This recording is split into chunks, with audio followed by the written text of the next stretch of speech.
Hey, folks, welcome to the Generational Gap. I am Robert, your resident Gen Xer. Right over there is John, our resident millennial. And right down there is Mr. Behavior, our special guest this evening. Special because, well, he's special. Um, Apparently. That's what they tell me. does anybody call you Special Ed? I used to get that a lot, so.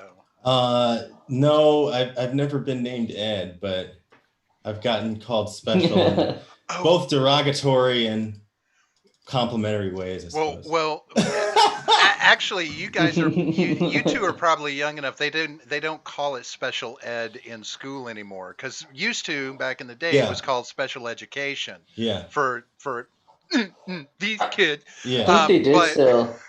No, I when think I they was in did school, still. it was remedial, they called it. remedial. That seems even Yeah. that just I seems think that's really I think I think like that's that's worse, different, derogatory, right? right? I want to be special, not remedial. Yeah. Uh, yeah. so, John, how are you doing this evening? Good. Yeah, Nobody not too bad. cares. Not too bad. Pretty excited. Yeah, awesome. What Mr. Behavior, how about is it? you, Robert? How are you doing, Robert? I'm doing pretty good from what I'm told. No one cares. Yeah, your timing. You got to work on the See timing. how that works? See how uh, so, Anyway, Mr. Behavior, I have not had much of a chance to get to know who you are, except on the peripheral. I did watch you guys a little bit. I know that during the vice president Oh, debate, yeah. you were on there with Ed, our friend from Ed's World, Yeah, yeah. and John up there. So I so got a little taste of you then, but I spit it Fantastic. out.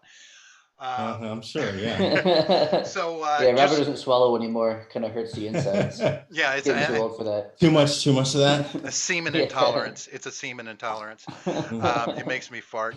Um, so Oh my god. That's a little spicy, well, I've said worse, just not online. I'm sure. uh, so In the so uh, bedroom. Misbehavior. Could you do me a favor and our What's listening up? audience, give us an idea of who the hell you are Who the hell and am I? who the hell are you? Dude, I'm just a guy on the internet who happens to have opinions that piss everybody off at some point or another. And it's fun. And that's about it. There's not really much to tell. Now you on YouTube you have a channel on YouTube where you do a lot of gaming oriented stuff. Am I correct? Yeah. Yeah. Yes, I do. I had I mostly do gaming, but I'll talk about fighting games a lot in particular because that's like my favorite type of video game. But like any time of game that's catches my fancy, I might do a video on that. Or if there's something that happens within the gaming world, whether that be the industry or like the community itself, that's annoying. Related to a lot of political correct nonsense, like the latest video I just put up about Assassin's Creed. Um, I'll comment on that also. I was doing the more overtly political stuff for a little while on a second channel, but I've kind of suspended that for a little while because I want to just focus on the gaming aspect, and if something that pertains to the cancel culture war nonsense happens within the realm of gaming, I'll comment on that for now. Right. Now you also have a Twitter presence. Is that correct? Yeah, I'm there. I got some people who follow me on Twitter. I've been on Twitter for a long time though, so it's like, I mean, well, this one is 2017, but I think I had an older account from like 2009 or something like that. I abandoned. Also, Mr. Behavior. Now John tells me it's when you're on Twitter, you're a little more outspoken on things outside of the video game realm. Is Yeah, that yeah, correct? for sure, for sure, Mhm. for sure. I mean, I think I've kind of still focused a little bit like more heavily on the gaming stuff, but like I'm more apt to comment on present days going on Twitter than in long form on YouTube like I used to. Um, just because it's more fun on Twitter, I guess. Yeah. you, you can stoke more fires on Twitter. For sure, yeah. Why not? Not I seem to. Not that So- you're a shit stirrer, right? But No, if you know, somebody I gives you a wouldn't spoon, Well, I wouldn't say that I shy away from it, but I think that's kind of the weird thing about Twitter is it's sort of like, something will pop by my feed and I'll be like, oh, I have to say something about this, and occasionally people either find it funny or find it annoying enough to to call me some kind of a name, and that's fun too. yeah. Oh, yeah. It can be, yeah. Oh yeah. What's No, it's a lot of fun. What's the worst name you've ever been called? What's the worst name I've ever been called? Oh God. Okay. Well, this doesn't necessarily count as, I guess this is a name, but it's something that happened on Twitter, which was I got added to a list called Trump's mushroom suckers. So apparently I'm a Trump mushroom sucker. Nice. That's pretty good one. It's pretty high honor. Yeah. That was like, I mean, somebody was like, they put some effort into the words there, and I, Yeah, because Hey, I that's didn't fine. even know he was a mushroom farmer. Yeah, right? Yeah, exactly. I didn't even know there were mushroom farmers. Shit, I don't know anything. I bet it's a reference to being kept in the dark and fed a lot of shit. Possibly, yeah. That must Possibly. be. Wasn't Yeah. it a reference? Yeah. Well, that's what they say. If you're a mushroom, it's just somebody Yeah. who's kept in the dark and But fed a lot of shit. I'm somebody who sucks mushrooms. Hmm. Right. So Well, that's not quite, unless mushrooms suck each other, in which case that's something I didn't know. well, I mean, it's actually a reference to it's a reference to Stormy Daniels calling Trump's penis like a mushroom, like a liquid. Oh, Yeah, yes. that's what everyone's. Oh, like You mean- Toad, because it looked like Toad from Mario Like a Kart. That goes toadstool. back Yeah, right to the yeah, video games. Yeah. Yep. See how that worked? Nice. Yeah, it all comes back around. Yeah. Hey, we've Yeah. got some folks that have shown up tonight. I see Wyatt in the house from the Breakdown with Birkenhoff. Good to see you tonight, Wyatt. Elephant Man is at work, lurking on us. I see Saint has shown up, giving us our typical hello, because we're, of course, bitches. And Midget over on Naturally. D-Live, and we're also cunts. So, yeah, Right. welcome to the Cunt Brigade. Hope you're here. Now, Wyatt does have a question, and I'm curious too. A couple of video game related questions. We'll hit you with a couple of those. Okay, What pissed you off about Assassin's Creed or provoked Okay. you to speak out? Oh, okay. So this was not actually, well, it was related to the game, but it was more so related to a Twitter user who apparently is having an effect on the game. So essentially there was this guy on Twitter who was playing Assassin's Creed Valhalla, presumably on the Xbox Series X, because this was a couple of days ago, and said that there was a scene in which a character was described as being horribly disfigured. And that offended his horribly disfigured girlfriend, I guess, and because of the using the word disfigured. And so this person who doesn't really, like I was saying in the video, doesn't really have much more of a Twitter following than I do, which is to say like a very small one, right? And added the company, right? Or I guess it was the Assassin's Creed official Twitter page. Right. And they responded saying that they would take the language out of the game in an upcoming update. And I'm like, okay, so first of all, this person doesn't even have, from what I can tell, doesn't have an influence on anything, has not written anything worth a damn in their life, and is having this influence on the writing of a game that presumably the writers had some, they had an intention behind using those words that, was supposed to convey, some sort of a feeling. It's a part of a story. It's emotive. It's storytelling. Right. That's how you get good stuff, right? Is by using descriptive words. Getting this word removed with a single tweet, and honestly, I wouldn't have said anything if the tweet had just went viral. I would have just maybe tweeted it and said this is a bad take. You know what I mean?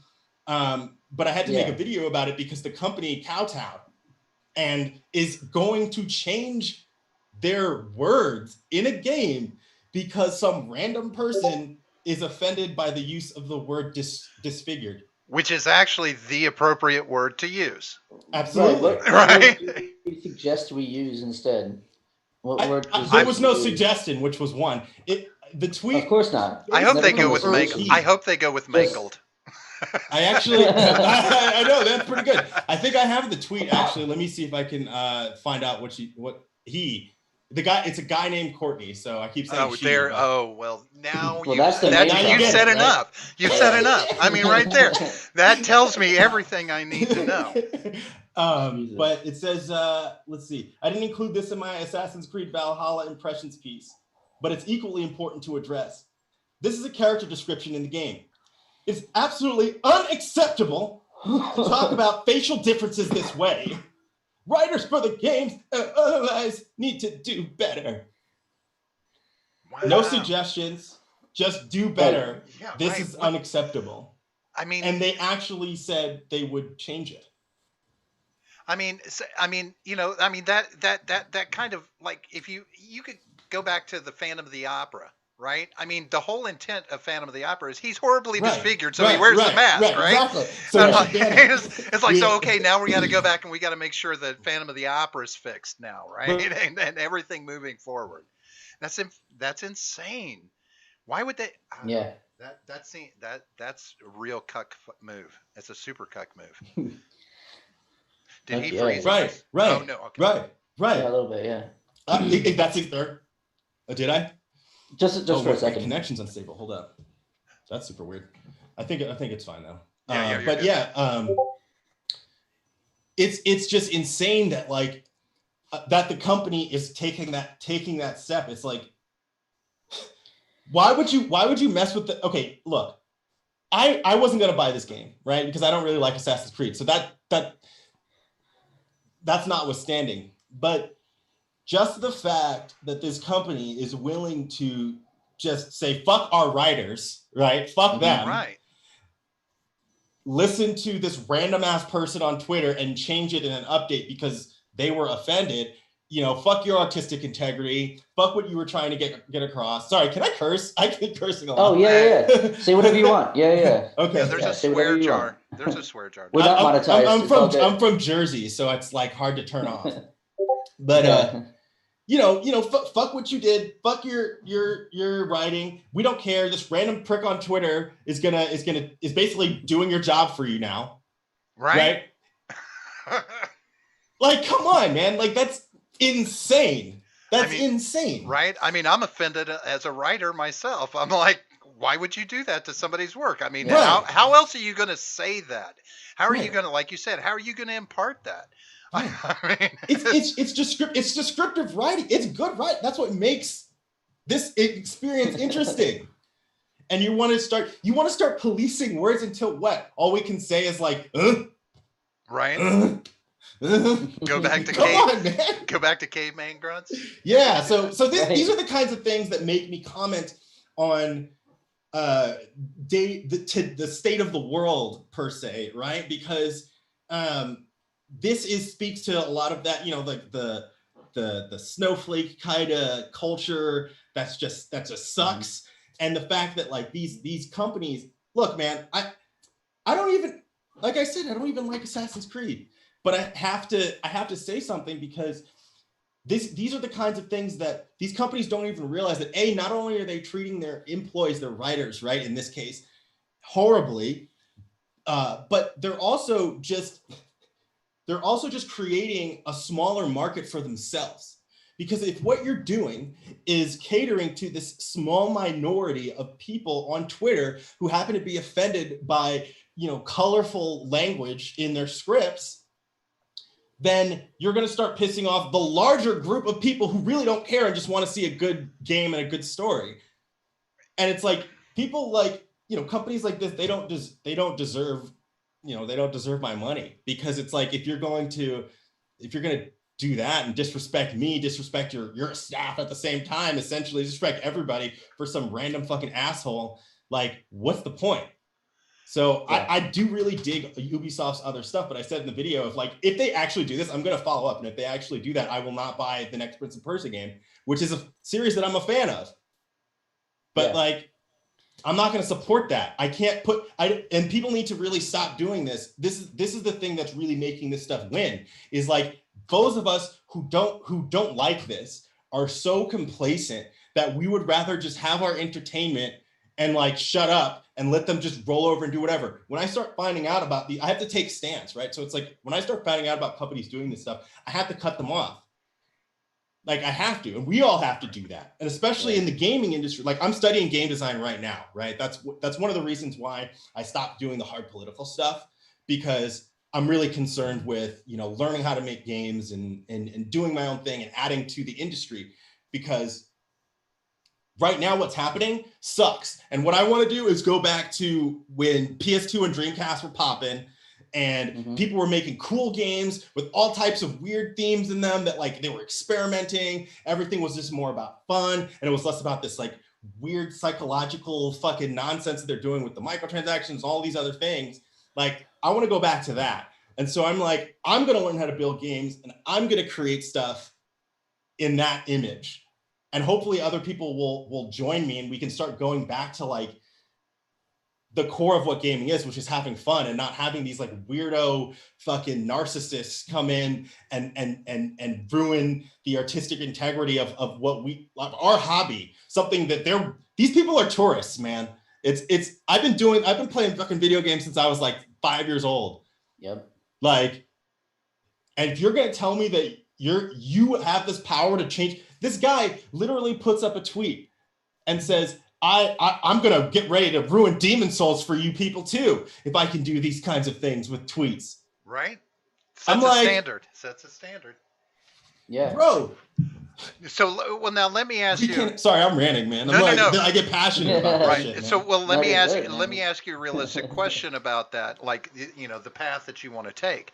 So, to be able to do those kind of things where you don't have to, give a fuck when you make a game, it's going to take you're going to need to be an independent, right? Absolutely. But eventually, your independent status is going to change if you're popular enough to where you become a big player. Of course, yeah. That's the that's the path, right? What about the slippery slope of becoming popular and having a fan base, and then you are going to be confronted with the need to capitulate to things from the fan base when you are making those larger sums of money and want to continue making those. Well, that all depends on who's around, who's in the circle that is flowing the money around, right?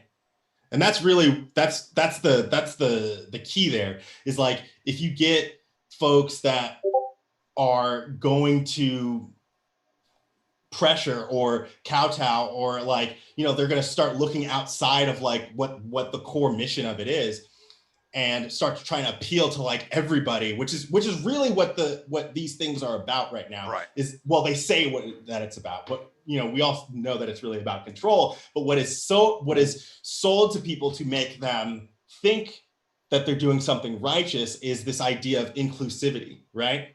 And it's like, as long as we're going for whatever brand that I end up developing is going for a singular demographic, and we're not deviating from that, the people that are going to want our stuff are the people that we're going to want to cater to. And if there's tourists that come in, it's like, well, the reality is, look, man, this was made for a certain demographic, and these people are still buying this stuff. These people are still with the brand that I'm trying to create, and I'm not really trying to. Look, the reality is I'm not really trying to reach everybody. I'm trying to reach the people who are going to hear me. And that's it. If you don't want to hear me, then bye. See you later. You know what I'm saying? It's almost like you're saying money doesn't come into play in this. Like, it's not about getting rich. It's just about the games. It's about making. Right. Well, so like, if all I want to do is make video games and have people have fun with them, then like, I don't really have to worry about the people who aren't not buying them. Right. Yeah. You know what I'm saying? Yeah, exactly. Like, okay, cool. Well, it's not for you. And that's something that I've told people before, like when other companies, not just video games, but when other companies, get criticism for whatever their product, however their product offends whoever, it's always like, well, the people who are the loudest aren't buying the product anyway. So why are you bothering to listen to them? Why are you bothering to change what you're doing when they're not even buying the product? Well, what happens with video games, right, is it became this like really giant industry really quickly, right? Yeah. And so now you have these people that they're, like I said, they're tourists. They're coming in now. Like this person's first console was probably a PS4. You know what I'm saying? And it's like they're coming in now where they feel like they are the consumer, because now after, video games being around for like 30 years or something like that, they're deciding that this is a cool thing to do because it's becoming more ubiquitous, right? And like more people or more adults play video games now than did, 20, 30 years ago, right? And it's like people with the buying power now is just coming into these things because it's developed around them, right? Presumably, right? By age, right? It's developed around that, so they can go ahead and, oh, you know what? Let me go buy me a PS4. This is my first, why not? It's a fun thing. And then they find out all these things about video games, and they've been so coddled or whatever it is in their life that like they're like, oh no, we need to make this change, because if I'm going to buy this stuff, and it's like, well, you just started doing this. The people who have done this forever are going to keep buying them because we understand what they are. And if you're going to fall off after buying a PS4, like, okay, so what? The company shouldn't care, but they're at this point where, especially companies like Ubisoft, where they've grown so much that that's really what they're trying to do, right? They're trying to grab like that later, right? The people that didn't already adopt it. I understand that, because from a business perspective, I'm already there for them. I'm going to be the guy who's going to buy a game from what they think, right? Because I've been playing games since I was a kid. If I'm a fan of Assassin's Creed, right, which started, I don't know, 2007 was the first game, something like that. And I've been buying all of them.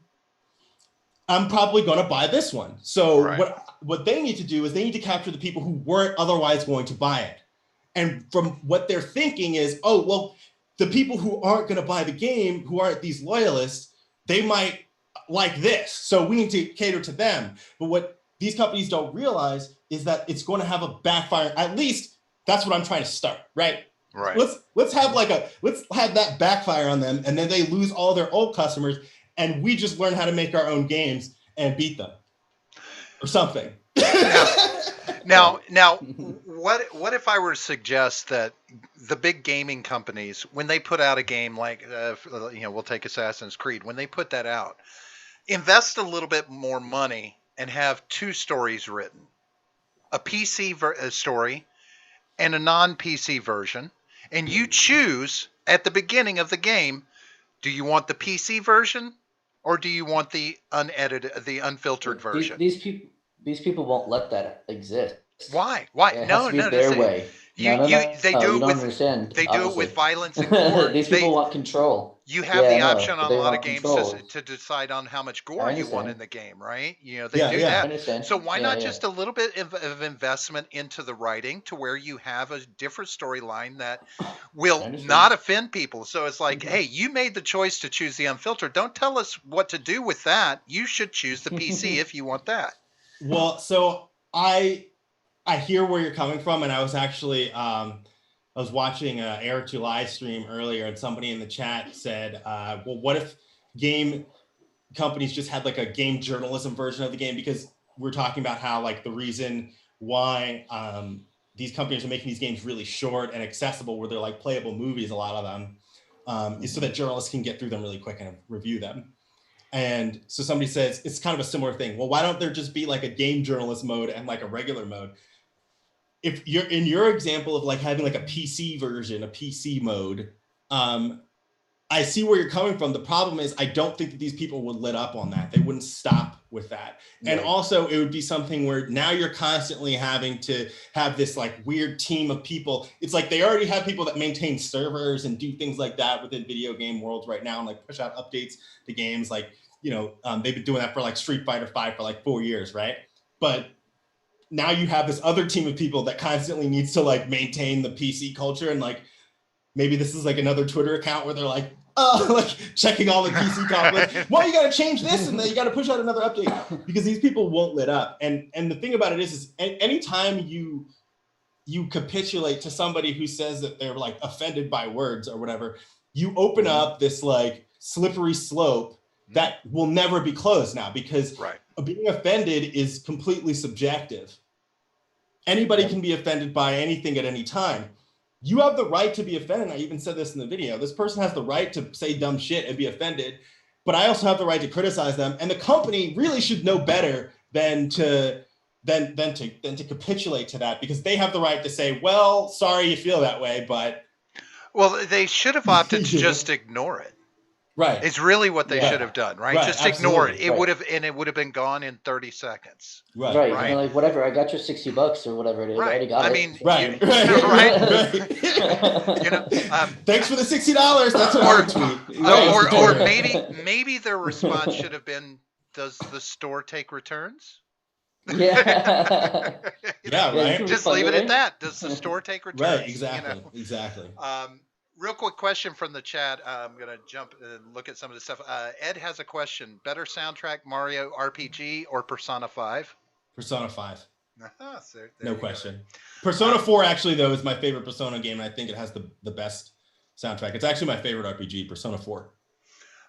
Midget says that the whole story about Assassin's Creed is a strange and sad story. Do better is the Harry Potter spell words to achieve the desired effect. It's a dog whistle. Right? Yeah. Fucking facts, dude. Like what? That's so ridiculous, dude. Ed wants to It know works. when is it okay to start playing Blizzard games again? I think if Yeah, you you're gonna have to ask somebody else on that one. I think if I you never already- played Blizzard games, really. So I played like World of Warcraft a little bit. Now, Midget says when it comes to listening to fans, efforts should be made to vet out true customers, and I can agree with that to a certain extent. But I mean, you this day and age, I mean, people are flipping PC on a yeah, dime, for sure. right? Oh yeah, for So sure. this Oh, guy yeah. could have bought every freaking Assassin's Creed game there's been. He is a true customer, but then something, he I started don't think dating so. a horribly disfigured girl, and suddenly now his whole world has been PC'd upside Maybe. down, right? Maybe. Well, That's his own fault. Well, sure. I mean, Yeah. he's named Yeah. Courtney. I mean, with a name like Courtney, what do you Right. expect in life? But Right. I would think he would be the cuck, not the video game company. Yeah. Right. Exactly. Yeah, exactly. I will ask this. John mentioned something to me about it. Going to find out if you know anything about what was it, John? There was a There was potential an swatting at alleged- Ubisoft. Oh yeah, Yeah. the I hostage think so. situation. I didn't follow up with that though. Oh yeah. But there was Okay. there was apparently a hostage situation at Ubisoft Montreal, which is the company that makes this game. Well, actually, I don't know if Right. it's that studio, but it's the same company. Was there a horribly disfigured woman involved by chance? I really wish. Hold on, I really wish I followed up. Yeah, because I was seeing things that were saying, like just recently, that apparently there wasn't really a hostage situation, and that Yeah. it was just they like if someone called it a SWAT, like someone swatted the building. Yeah, You know, it like said people that they. Gamers said they did it to the gaming company, which I think is even bigger brain. But no, obviously we don't want to do that. But It said Why that they swat a like gamer, though, barricaded with on the a whole roof company? or something like that. yeah. Now, could we potentially speculate that the two might Be correlated? be connected? I mean, if you're pissed off about it. What I mean, it was me. Actually, Right, I just well- flew back. I mean, it wouldn't Just surprise about, me that just about. another pissed off gamer out there could have swatted him. Maybe. You Yeah. know, That's what I tweeted was like, oh, maybe like somebody's pissed off about Watch Dogs Legion or something like that. Apparently that game sucked. But I guess. I don't know. I I don't know. never Haven't played a played it. Watch Dogs game, so The first one was really good. That's all I know. I didn't Oh, play yeah? the other two. Yeah, the first one was good though. I recommend it. well, that's what we're saying is I think maybe somebody like was pissed off that the new one was trash and Maybe. went down there. I don't know. There was not really that many details. All I saw was that there were people barricaded on a roof in Ubisoft Montreal, and there was a bunch of people like taking cell phone videos of it. So I don't really know what happened. I'll have to follow up for this. is you mentioned something earlier, and this is a big reason why I don't buy into games anymore. I mean, I've been playing since Pong, right? I think I was like 9 years old the first time I played Pong on, what was it, Coleco? Yeah, for sure. But this, the whole structure to games now, like you were talking about with microtransactions and DLC and season packs and this, that, and the other, both on mobile, and now it's in the console gaming, and it's in PC gaming now. It's insane to me because I hearken back to the days of going in and dropping my $30 for a game.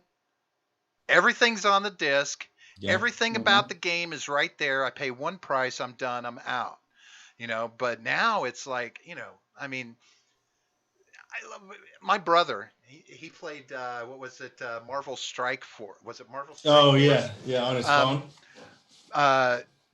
Would spend upwards to $200 a month because he was making six-figure income, blah blah blah, but would pay like upwards to $200 a month on just the little purchases here and there in the game, and like consistently. And I'm like, dude, are you actually telling me that you think that this game is worth hundreds, if not thousands of dollars? Yeah. I mean, it's a lot of money. What fucking video game is worth that? Yeah. To me, there are none. Like I'll play a lot. I spend most of my time on mobile games, right? But I will play them. Every once in a while I'll purchase one if it's like an all-encompass. It doesn't have in-app purchases. But the ones with in-app purchases, I just play them till I hit the paywall. And I'm like, I'll see how much I enjoy it. Hit the paywall. At most I'll drop in upwards to $5 at best. And be like, okay, I've enjoyed the game enough to buy a little bit and throw some money your way, right? But this obsessive greed that's built into games anymore, I mean, it turned me off to the Call of Duty franchise, and I fucking love Call of Duty. But it's like, oh, well, do you want this? Do you want these things? Do you want this? Do you want this map pack and this? No, I want it all in one disc, right.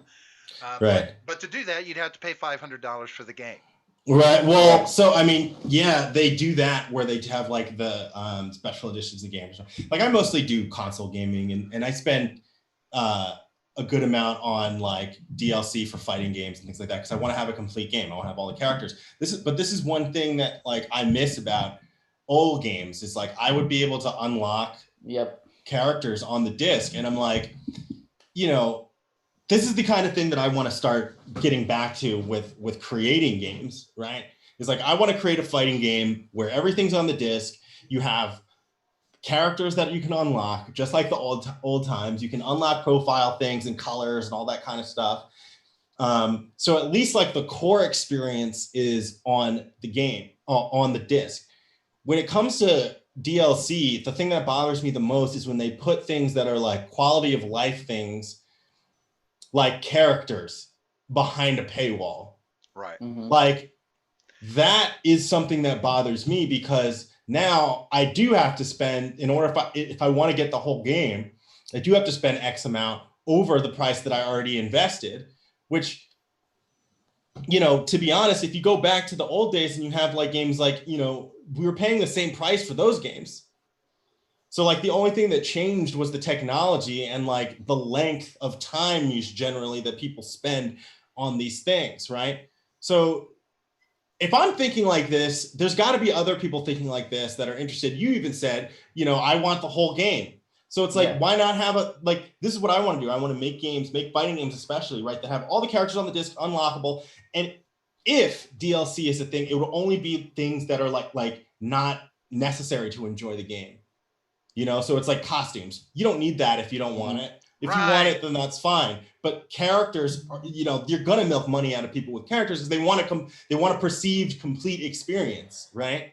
And like, there's nothing worse than having that little icon on the couch select screen with the lock thing on it because you can't get to it. That fucking sucks. Unless you're a whale. Unless you're the whale, right? Right. And that's the thing that kills me, like with the mobile games, is I like doing the competitive aspect of mobile games. Trying to get up the leaderboard in the PvP, that kind of stuff. I enjoy that, but with the bulk of them, You know, when the game launches, you have these whales that come in and they purchase everything, and they then will sit at the top of the leaderboard in Right. perpetuity. You can't Right. knock them off because you can't spend the same money that they were willing to just drop and Well, open everything up. Yeah. well, so I think when the type of games that I play, so I play fighting games where it's not necessarily like that, right? Like you don't need characters to get to the top of the leaderboard. You just need skill and one character that you're good with. That could be on the disc or off. For a game like for me, like I get all the DLC for the fighting games because I want like all the characters and stuff. But typically, what will happen is, especially this happened with me on Mortal Kombat 11. I play one character, two maybe, and they're both core roster. So did I actually need that DLC? No. Right. Right. So, and then that happens with a lot with fighting games too, is it's like typically somebody will like pick one character, but for some games like Street Fighter 5, I play a DLC character, right? So it's kind of like fighting games actually did this one thing. I think it was Killer Instinct started it, Killer Instinct 2013, where you get the game for free, right? With one character on it. And if you want to buy other characters, you can, which I thought that was an interesting way to go about it, because the player can then choose, oh, this guy actually looks kind of cool. Like I got this game for free. I'll spend $5 to get this guy. And then like, I'll just be good with him. Right. And other fighting games started to implement something like that. So actually that's an interesting model too, is like, which is, I think, is a little bit more fair too, because of the way that fighting games work, where if you're competitive, you really just want to get good with one character, one or two. Right. Mm-hmm. And understand the matchups against what you can do by fighting a computer or other people online, or etc. So that's another way to go about it, which is like more of a positive, I think. I think Dead or Alive started doing that too, and like some other fighting games started doing that, where you just get the game for free, one character, and you can pay for other characters if you want. Yeah. See, trying to play games with friends and this, that, and the other in the past, as this started ramping up and kicking up, and it's like, oh, well, want you to play, but you're going to have the core game, and you're also going to have to get this and this, because we play on these maps and do this. And it's like, so, to have an inclusive experience, you really got to pay these extras. Inclusive. Right. There's that word. Right. See, and it's like, it's mind boggling to me. I mean, the funny thing is with a lot of games right now, I'm kind of like, coronavirus helped out, because there's like Epic Games. Epic Games is giving away free games every week during the coronavirus, and somebody else was doing that as well. And it's like, so I've just been every week I go in there and I'm like, what's the name? I don't even know what this game is. I'm downloaded. It's free. Oh, it's a $30 game. I'm taking it. I'll figure out what it is later on. But and maybe it has some DLC, but I don't have to worry about that. I'll just play the core that I got for free and work with that. So hats off to the coronavirus for that, making little things like that. But thanks, COVID. The video game world is just changed drastically, and I don't love the 3 to 5 year cycle on having to get a new console. It's so much better. This new console's coming out here. Drop another $500-$600 on it. I'm like, no. I'm on a shoestring budget. I can't be trying to play Jordans. I can't.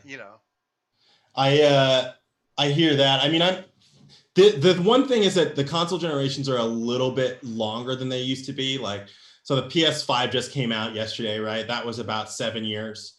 The PS3, I believe, lasted like 10 or something like that. Yeah, that one was around for a while. So I think it was like 8 or between 8 and 10. But like, regardless, one of the things about the new consoles coming out that I'm not really like, I don't have a PS5, right? I don't have a new Xbox, and I don't plan on doing that for a while, because a couple of reasons. One is I know that the PS4 is going to be supported for a couple of years, because a lot of people take a while to transition. And to be honest, when a new console drops, especially like the PS5, from what I can see, is it looks like they kind of updated the UI and the processor, and it's like kind of like it's a better user experience than the PS4. but there's a lot of games that I can still play. Like that new Spider-Man game is also on PS4, and I know the graphics are slightly downgraded, but like for me, I'm more concerned about gameplay. Yeah. And Right. if a game is going to come out on a system that I already own, like what's the rush? You know what I'm saying? Like I don't need to do any of that. But back to what you were saying before is the PC thing is a lot of people are kind of jumping over to the PC, and I'm considering it too because, well, first of all, it's like I don't have to pay for online. Second, because I'm already paying for it, right? So I don't have to pay for online as an extra cost, your online service or whatever.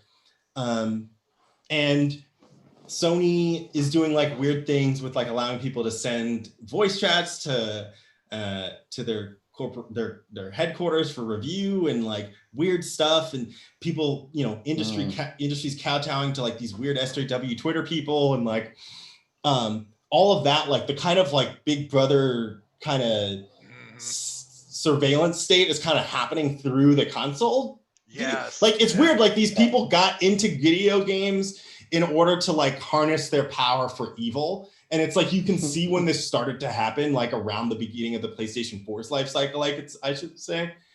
And like now it's like just like very obvious. And it's like I'm worried about that. I want to go back and I want to play. I'm playing Dreamcast games right now. I'm playing PS2 games right now. You know what I mean? Like I'm like Yeah, it's funny. My neighbor next door, she's 99 years old. Her son keeps some stuff in her garage, and there's an old Commodore VIC 20, brand new in the box. That's wild. Sitting in her garage, and No I've been telling her, you need to talk to your son. I want to get my hands on that game. That's crazy. On that computer, and I want to play with it because that's like super old school for me. God, I remember sure, that. I mean, it doesn't hurt that it carries like a $9,000 price tag if you want to sell it on eBay. But wow, yeah. I mean, people will pick that up for a pretty good penny. But I'm just like, I want to get my hands on it and just see if I can fuck around with it like I used to. You know? Yeah, for sure. If I remember anything. But yeah, I mean, I used to love gaming, but the consoles you're talking about, the consoles come out, and it's, ultimately all that really happens when a new console drops is, yes, it's improved graphics, it's improved, memory support, these kind of things, these technical things. But I'm like, you take a game like Minecraft. Minecraft proved that graphics aren't important if the game is fun. Right. I don't give a shit about your. I don't play a video game because I want to see real people doing things. I want a character that's fun to play. I want a game that's fun to play. You want another $600 from me for a new console, so the graphics, so I can see the pimple on the person's face in real time. I don't need that. I'm sorry, I don't. Right. I mean, like I want my games to stay games, and that's kind of like one of the things that's even worrisome about beyond like the SJW stuff, beyond like the money stuff, is it's like, why do these people want games to represent reality? Like, what is up with that? I don't play a game for it to be realistic. I play a game because it's fun and I want to escape from reality for a little while, and I want to be immersed in that world, and I want to be that character or whatever. I don't need to be like, I don't need everything to be like how it is in real life. This is what pisses me off about some of these people that are like, well, why don't you have realistic body types in the game? Like, what do you mean? This is a game about superheroes. Right? We said horribly disfigured. I mean, how much more do you want? Come on, like it's so weird to me that these people want these games to like match or like replace, I guess, or like coddle or some other thing with their life, some other synonym. Well, I think a lot of it, this is old man me talking, but I think a lot of it has to do with what television, movies, and video games have done to our perception of reality. Like, people think that, literally think that these intrinsic stories that happen in television, like take something like the House of Cards, right? That this is exactly what real life is. This is, Right. that all of these things they see when they see even the supernatural shit, they're like, this is probably based in reality, and so they want Yeah. the games that they're playing to be more realistic because there's this. I don't know. They're starting. It's merging. It's like in their Yeah. minds, the Yeah. reality is what's happening in these video games. Well, I That's the mean, real world as well. how many times do we hear, just for lack of a better word, like SJWs are always comparing things to whatever's happening in the world. Oh, this is Yeah. just Yeah. like in Harry Potter. Or this is Yeah. just like, The Handmaid's Tale. That's been the one Right. that's recent. Right. Just whatever TV shows popular. Oh, look, it's just like Daenerys from Game of Thrones, or whatever. It's constant. Yeah, they're Yeah. always I mean, comparing reality to TV, and not the other way around, or and not in a healthy way for sure. yeah. I mean, these people definitely want to like merge. It's funny you say that because I was saying I'm studying game design, and one of my classes, I had to watch this. I had to watch this lecture from David Perry, who's the guy who like he was the programmer on like Earthworm Jim. I don't know if you Right. guys remember that game. Yeah, yeah, Yep. for sure. But anyway, so he was talking about just how games. I think this was like 2006. He was talking about how games are getting better and better with the graphics, etc. And he played this video from a guy who was a student at the time, and the video was about how this guy felt like he was addicted to games and like how it's merging with reality. He would say that he said things like it was like very artistically done, but like that this guy is like this is how he feels actually, and he's like. Yeah. He's like, sometimes I'm driving and I think like, wow, this is almost as beautiful as in my video games. And like, that was 2006, right? It is now 14 years later. And like, we're talking about this. And so I think you're right. I think they want this, like, it's weird. It's like it merges and they can't separate reality from the game. I remember when I was a kid, I was playing Street Fighter 2. Like, I think Street Fighter 2, I'm pretty sure Street Fighter 2 was the first video game I ever played. And I remember seeing like the whirlwind kick that Ryu does. And I went to karate like that week and I tried to do it. Right. And my sensei was like laughing so hard and he was just like, where'd you see that? Next thing And I you're was going like, to be "In the trying to game." throw a fireball. Yeah, right, exactly. Right. And he's like, I'm like, in the game, I was like trying to do the Shoryuken. And he's like, okay, listen, man, that's not real. That's not real. That's a video game. This is real karate. I'm gonna show you some real karate. It's gonna be just as cool, right? And I was like, cool. And that was the moment. I was like 6. That was the moment where I separated video games from reality. Like legitimately, like I can trace back to that moment at 6 years old and saying like, damn, okay, well, that's not real. Fuck. Well, that sucks. But like, okay, move on. And ever since then, it's like, well, this is a game, right? I love video games. I got video games all around this room. I really actually need to reset my stuff up so I can have my games behind me, right? But it's not real life, and it's not supposed to represent real life. That's insane. You got to have a life outside of it, man. You're like, so, but that's what these people are trying to do. And so they're trying to like reflect like, their values and stuff into the games. Well, this kind of thing harkens back even farther. Like if you, back in the day, D&D, right? You remember there's stories of, they even made a movie. It was Tom Hanks. It was called Mazes and Monsters back when he was a young kid. And they showed this where he was having this problem with separating the reality and mazes and monsters from each other. And so I don't know. Is it, do you think it's a lot of it is because people don't like reality and they want that the video games need to be reality? It's just, it's a nicer thought. Yeah. If your life sucks, you can lose yourself in your distractions. You can lose yourself in, your, what's it called? Ah, fuck, lost the word. Escape. The escapism. Thought Yeah, your escape. lost in Yeah, I mean, because that's escapism. what the, the thing about it is escapism is supposed to be like, from my perspective, it's supposed to Mhm. be like a romantic thing, right? It's like, oh, I go away to this like little world for a little while and I come back and it's like, oh well, bop, bop, bop, bop, bop, I have to do my life, and Yeah. like it's not like consuming, because it's like, look, I get it, man.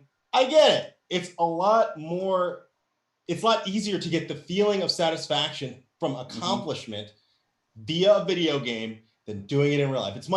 You don't have to worry about being scared of like diseases. You don't have to Right. worry about getting Yeah. punched in the face. You don't have to worry about somebody looking in you in the eye and telling you that you suck.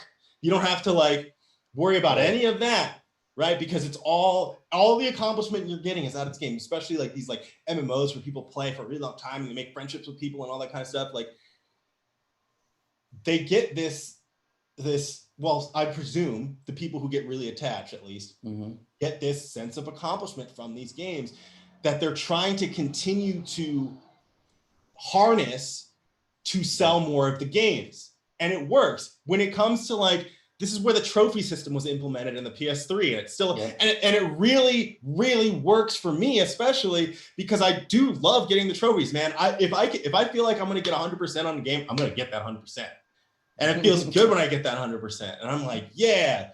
But the reality is that means nothing except for me and like whoever is on my friend list on PlayStation, and that I have these little platinum trophies. Is that going to get me anything Right. in the world? Yeah, nothing Maybe if I'm lucky enough to be this person on Twitch who gets to play video games all day and like entertain people, right? But that's so, the market at that point there is like too oversaturated. To be honest, I started doing this way too late. Yeah. But that's almost like I mean, I have a better chance of being in the NBA, to be completely honest. Right. Right. Like, let's be real. See, now that was kind of my reality check. Back playing games, and we started having like, trophy systems and unlocking 100% of the game, and Right. achievements and all. And I'm like, I sat one day, and I forget what game it was I was playing, and I was attempting to make sure that I had reached 100% with the game, and I was like, why? Why? I'm like sitting here for, I had invested like 3 hours of gameplay that day and felt like I was grinding my wheels and wasn't getting, and I'm like, why am I doing this? What difference does it fucking make? Yeah. Why don't I Yeah, go see. out to a bar and pick up a chick? Because that will be a success that I can enjoy, there, Well, right? women, women definitely, in my case, I would say sometimes playing a video game is more entertaining than a chick. Damn. Well, true. Because you can Let's mute be the real. volume on I the game, disavow. right? Yeah. Yeah, that's the true. game's not gonna. I mean, but when it comes to like, in seriousness, when it comes to that kind of stuff, a lot of young men, especially, really do opt for playing video games over going to meet chicks, because a lot of the thing is, one thing, they're afraid of women for some fucking reason. Two, it is really a lot easier to not have to deal with potential rejection through a video game, right? If you're dying in a video game, it's less painful than dealing with that kind of stuff, right? Yep. And then also, even if you're successful with a chick, they could fuck up your day in like 5 seconds or cheat on you or something like that. So that's what a lot of these guys are thinking. And I would definitely encourage people to not think that way and come back to the real world sometimes, because at the end of the fucking day, like, I agree with you. It's like, well, it doesn't really make that much of a difference. It's cool to have a hobby, but you got to do other stuff. See, that's why I think maybe that's what I need to do. Because like I used to write for an online magazine articles about how to pick up women and this, that, and the other thing. Wow, okay. Because I was a womanizer for a long time in my younger years, right? Hey man, but totally can relate to that. If you approach women, if you approach this kind of thing from a video game mindset, like Wyatt up there, he just wrote in rejection does suck. But I'm like, well, it sucks in a video game too when you don't complete Right. that level and you got to Right, go exactly. through 30 minutes of playing that level again. Yeah, But yeah, what did you do? yeah. You learned yeah, what yeah. not to do the Right, next right, time. Right, exactly, Yeah. exactly. And guess Exactly. what? Well, You can right. go. There's 1,000 video No. games on the shelf or in that bar. But that's right? no, but that's also that's really funny that you say that, because the gameful mindset actually is helpful in real world situations. Right. It's the not being able to take away what you're doing on the screen and using those principles, like the principle of rejection. I actually did a TED talk on this at a company I used to work at. Because I was talking about how like games can be analogous to like gaining more skills. I use Mega Man as an example, right? Mega Man like gets through all the final bosses and gains enough get powers to go on and beat the next boss and beat the game, right? So like I analogize that with like learning more skills and gaining more positions, right? Like throughout your company, right? It's like gaining your power set so that you can beat the boss, right? And so if you take certain aspects of it, you're exactly right. You don't be worried about dying, quote unquote, right? We'll call that dying, right? Like if you strike out with a chick at the bar or whatever, that's dying in the game. Guess what? You have another chick. You got an extra life, buddy. Go ahead. There's another chick right there. Yeah. Now you know what not to do. Or like even with learning skills, right? This is like as I'm learning. Like I just did a whole like boot camp on web development. I'm like starting work on this like web migration project. It's my first project. It's kind of nerve-wracking, but it's like you have to like learn new skills to be able to do other things, to be able to progress, just like you're doing in a fucking video game. So you gotta take the things from it that are good, but don't get sucked into it. Don't let it take you. Do the other way around. But it is the real world fears that prevents a lot of people from connecting those things. Right. The fear comes first, right? And it's like, oh, well, I can't think past the fear. Right. So the easiest thing to do is not put myself in a fearful position. Right. Elephant Man says that game theory pickup artist is already a thing. I did not know that. Oh, well, I'm sure it is. Right. I'm sure it is. Yeah. Is it replacing the alpha male approach? I'm sure it's the same thing. Probably pretty similar, right? Because a lot of this stuff, like I used to follow Hotep Jesus on Twitter, and he actually used to follow me before he blocked me. I'll tell you that story, but he used to talk about like his same thing about like approaching women. He talked in a very similar way as like the game guys or like the alpha male guys or like the manosphere guys or whatever it is, you know what I mean? The rational male, whatever, all of that stuff. They're all very connected. They're all like similar because the reality is there's certain truths. These are the same thing with games, right? It's like there's certain reasons why we like games, right? Because they follow movies, etc. There's certain types of stories. There's certain types of things. There's order to things, and if you follow the order, you can figure it out. You can see the path, right? Mm-hmm. There's myriad ways to learn this in life. Video games are one good one, but there are other ways to learn it too. And I think that like once people start connecting that and disconnecting from fear, like you were saying, that'll start to become more apparent. Right. Wyatt says he got rejected today. And I will tell you this, Wyatt. Oh yeah. Man. You didn't get Sorry rejected. to hear that, man. You didn't get rejected. She just gave you an open door to talk to her friends because at least one of her friends was in her ear and said, well, you should have given him a chance. He's probably a nice guy. That's the girl you want to talk to, right? And she gave you the open door to do that. So it wasn't rejection. It was just a pass through.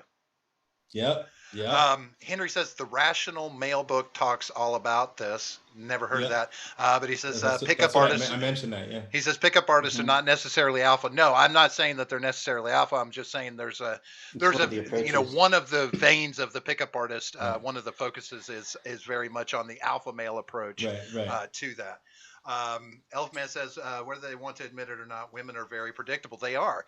This is the one thing I've always found. The whole time I was growing up, you always hear this. You can't understand women. You can't understand women. And I'm like, you can absolutely understand women very easily as long as you remember one thing. They all come equipped with a chaos factor. Right. Right. So yes, you can understand them. You just never know. Maybe, some point in the month there might be a "Wah!" And if you know to Yeah. expect it, you know that Yeah. it's coming. Yeah. It's not that bad. Well, yeah. Yeah. I mean, if you understand, like what he's saying, it's like, if you understand what their cycle is, if you want to put it that way, but like also like, but no, because the reality is women, their bodies are like chemical time bombs that change the way that they act around Right. certain situations. And men we don't go through that. Like that's just Well, not the same way. I mean, we do. right, Men still right, have a cycle like women do, right? right, Because of the lunar pull, but right, for sure. it's Yeah, just, yeah, it's yeah. just, the It's different. It's not like estrogen's a yeah. bad, estrogen's a bad hormone for that, right? I mean, Right, right. there needs to Yeah. be, maybe they need to do some fine tuning on estrogen because it does. That's where that chaotic factor comes in, and it's not For just sure. that 1 week of the month. I mean, you never Yeah, know yeah. when it's going to spike or hit. Right, right. But they're about feelings, right? Right, right, exactly. Right, And if exactly. you tune into that, then you can find the consistency where they're understandable. Yeah, absolutely. My wife is not a lame duck by any means, but I understand her, and I Right. know exactly how to flow around her and with her, Hmm. and do everything. And it just takes a little Mhm. time, but they're very understandable creatures. Absolutely. Absolutely. As I agree. as imperfect as they are, Hmm. they are understandable. Ed says it's a numbers game. Any guy who tells you he never gets rejected is lying to you. Absolutely true. Absolutely. Yeah. I have been 100%, I have been rejected 50 times in one night, but there was one who didn't. There Yeah, was yeah, yeah. one who didn't because I kept You just gotta playing the find that one, numbers yeah. game. You just keep on going. Um, Yeah. and sometimes it would be like the old Galaga arcade game. There was a glitch in the game, so like if you played through and left two of the blue guys and then hugged over in the corner, Yeah. they would sit there and rotate and cycle through and eventually run out of bullets. Well, it's Oh. kind of like the end of the I night never when the knew bar that. when last call at the bar, right? Now they're out of ammunition. Yeah, They're drunk. right, right. Yeah. I can win this game and I can get the I highest like score. that. I like that. Yep. I like that. That's good. That's good. Ed says, for all the chicks I hooked up with when I was single, and it was a lot, it's still about 2% success rate. 2%? 2%. Damn. I have a slightly higher success rate than that, but I've definitely been rejected, multiple times. Right. But you know what actually was really funny when I was single? The last girl that I dated, I met on Tinder, and after her, I was like, I'm never doing this shit ever again. And I went on this like tear of just meeting women in person, and it worked out way better. Like I had way more success. I even met a girl while I was on a date with another girl once. Like straight out, and I dated her too. Like it was great. Yeah, That's awesome. Once you I'll get see rid of the later, dating Elephant apps. Man. yeah. What's that? I was just saying, Elephant Man's leaving, so I was saying see you later. Have a good night, Elephant Man. Thanks for stopping by tonight. Right. Yeah, it's funny. That numbers game is always played into it. If you really approach it from that standpoint, you don't have to worry about as much rejection. And I also found that the one of the things that really drove my success rate up, I had this mindset, this presence that every woman that I saw was fuckable. Oh, for sure. Right, Yeah, right. Even yeah. if I didn't want to have anything to do with them, Right. but I knew if if they felt that way, they Right, had right. they had a friend that was going to see that, and they were Right, like, Yep. "Oh, well, this guy is not. He's not all. Well, maybe I'll talk to him. Yeah, Come on, come talk to Daddy. Yeah. Come talk to Daddy. Yeah. It's okay." But Yeah, I'm there not. you I'm go, not that man. guy anymore. I'm not that Yeah, guy for sure, anymore. I'm for sure. I'm humdrum Yeah. married guy and everything. So Yeah. But don't never ever let rejection, Wyatt, never let that be a stopper. Absolutely. Yeah. That yeah. is Absolutely that not, yeah. is your fuel. That's your Yeah. energy. That's where you draw from. The rejection, that's what spurs you on. That's what gets you going You know- for the next one. One of the things that I used to do was like, I would just. This is kind of the opposite of your thing too, but this one works too. I would find is like be pretty indifferent to the one that you're trying to actually have sex with. Right. And if you like chat up her friends, it's like a similar thing, I guess, but it's almost the opposite, because it's like, oh, well, you know, I'm not like worrying about you. And there's that switch that goes off where they're like, well, what's going on? Why is he talking to her? Like, what the fuck? Right. Right. What's wrong with ridiculous. me? I'm fucking hot. Like, right. And that's it. That now see, that's one of those alpha moves. You know, that's one of those alpha plays you can make where it's just like you make every woman feel as unimportant so that they try harder to be important to you, right? Right. See, they're simple to deal with if you just understand how their mind works, right? Exactly. They're kind of like cats in that way. Like every cat I've ever met, if you kind of pay attention to them, they don't want anything to do with you. As soon as you ignore, that's when they're gonna come over and jump up on your lap and like, be like, hey, exactly. I just got 2 cats, and you're totally right. Oh yeah, all right. Yeah.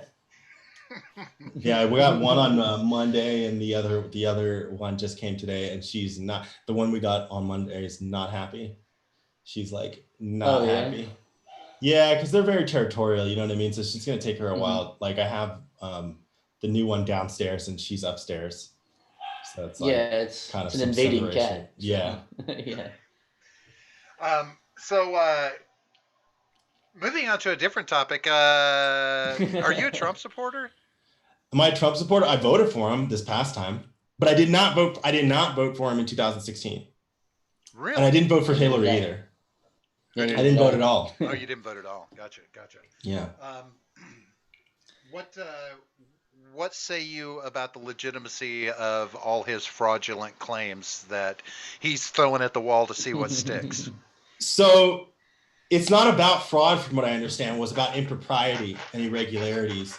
And I'm pretty sure he won. He just won like a small legal battle in Pennsylvania, but I'm not sure exactly the details on that, because I didn't read about it. But I do think that the Dominion software thing is something worth looking at, right? Because apparently this software has been being used for a while, and there was issues with it a while ago, and that's the software that was supposedly turning blue votes red, right? Right. And it's a Clinton Foundation thing, so like, but I think I think it's worth looking at, right? And people, it's funny because everybody's like crazy, like I lived in San Francisco for like 10 years, man. I'm from New Jersey originally, like a very blue area of New Jersey too. And it's like, so almost everybody that I know on Facebook, like, and even LinkedIn is like celebrating, like, yeah, Biden won. Yeah. And I'm like, yo, even if he did, that's cool, right? Whatever, man. I'll deal with it. But you guys have to understand that he didn't win anything, and there are legitimate reasons to at least investigate what's going on. Sure. I'm not going to say that I know that Trump is going to win, because there's people doing that too. That's crazy. Oh yeah, no, yeah. But there are reasons for them to do this, just like there were in 2000. And I've been reminding my friends, I said, remember Bush v. Gore? And they're like, well, that was one state. Okay, great. Well, this is multiple. And he thought he was going to be president for 36 days or whatever it was. Right. Yeah, and it's been what, 10? Yeah. Not even? 9? 10, yeah, 10. Yeah, 10. Yeah, 10. 10 days. So we got, 26 days until we... right. Until we match that. So it's going to be a while before we know for sure. Now it's funny. It's funny that you mentioned that state, because I do have something I wanted to talk about tonight that I wanted to bring up that involves that state that we're in here in Florida. Who we thought, we're like we've said it a couple of times. Can't believe Florida is not the centerpiece of this fucked up election again. Well, Florida went to Trump like immediately, right? Because of all the Hispanics. Well, no, a lot of the Cuban vote went to Trump. Biden for a little while. South for a little while, because the cities were coming in first, and those were normally blue. And then once the outlying counties started coming in, it switched to red pretty quick. Well, South Florida had a big impact with a lot of the Cuban Cuban vote. But now it is in Miami that this situation is occurring in. Down in District 39, they just did a recount of the Senate seat race out of District 39, and the with the recount, the race came down to a difference of 34 votes. Yeah, right, leaning towards the Republican senator. Right. Now, here's the thing: there was a two NPAs in that race, non-party affiliates, right? Non-party candidates, right? But NPCs, as you will. Okay, so Right. but as soon as the recount came in, the Democratic candidate said this needs to be investigated, and here's why. Apparently, the two guys, and this happened in more than one district, but he's focused on his, of course. They had these two non-party candidates show up on the ballot, like show up out of nowhere, right? So what happened? Yeah. Okay. So the one's name is Alex Rodriguez. The other is Celso Afonso. And they're no party candidates. Both of them were registered Republicans when they voted in the 2018 midterm elections. Both of them qualified as candidates on the same day with checks hand-delivered in Tallahassee, timestamped within minutes of one another. Both candidates' email addresses were Gmail accounts with identical patterns, first initial, last name, district number in 2020. They have identical campaign finance records, both only reporting $2,000 in loans to themselves, and they use that money to pay the filing fee. But now here's the kicker. What? Here's the kicker. $550,000 were spent on a mailer that went out in these three districts.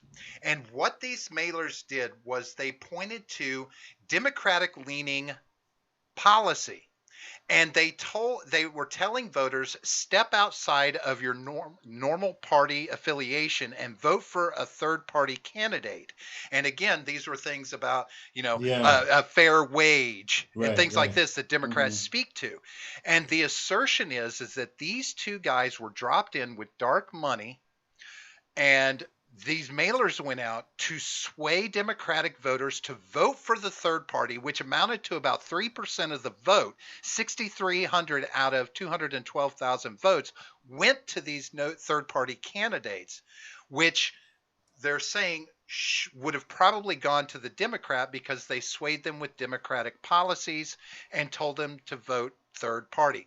But the two ladies who were behind these mailers going out, the funds came from out of nowhere, a place called I forget what the name of it was. It has a funky name, but they have no tax trail. They have no anything. It's just like this donor came out of nowhere under a name, and basically saying that this is the reason why the Republican won the race, because they threw into basically the Republican Party ran multiple candidates, just didn't affiliate with the Republican Party except for the senator. Yeah, so they say that needs to be investigated to find out just how realistic that is. How much of that was, shady dealings. Hey, I'm all for it, man. Like, if there's shady dealings, then there's shady dealings. Let's figure it out. That's what I'm saying. Right. And it's like, okay, so, nobody's hands in this election are going to come out clean. If these things pan out. So I'm like, oh, God damn, let's just, let's just wait. I mean, there are people that really think that, like, it's over or whatever. I had people online being like, oh, just chill, it's over. And I think it's because we're so used to the media calling an election and then the other candidate conceding that, like, we forget that, like, that's not how it works. You know what I mean? He's with it. And I think that this is why they were asking Trump a bunch of times leading up to this, will you concede the election if it is found that Biden wins, right? Will you concede? Because they knew that this was a thing that was going to come up. There was going to be all types of weird shit, and they were going to try to convince them to just secede. So they needed to get him to say that. but I mean, in all fairness, it's not like there hasn't been dirty dealings I'm sure there always has Of course. been. Yeah, but we're Right? we're in the day and age of instant exposure, right? I mean, Yeah. everything Right, is exactly. The transparency today is phenomenal, except of course for redacted documents from our government. But Right. the transparency is so easy to get to. Right. You know, I mean, everybody, and plus everybody wants to be a whistleblower now, right? You know, Right, that's yeah, that's the exactly. cool thing to be. We've got the whistleblower. What was it up in Pennsylvania? Who Oh yeah, apparently recanted, yeah. and now he hasn't. But He didn't. He didn't recant. right, he says he didn't recant, but for 3 days he's been saying, Veritas has been saying, well, we've got this video, this recording of him being coerced or and intimidated, Yeah. but it's going to drop. It's going to drop. I'm like, where is it? Didn't they? Because No, they did drop it. I Yeah, they saw did. like the first one they did, but not the one Yeah. where he was being questioned by the investigators yet. Yeah, no, right? they did. They did. I heard that on whose podcast was it?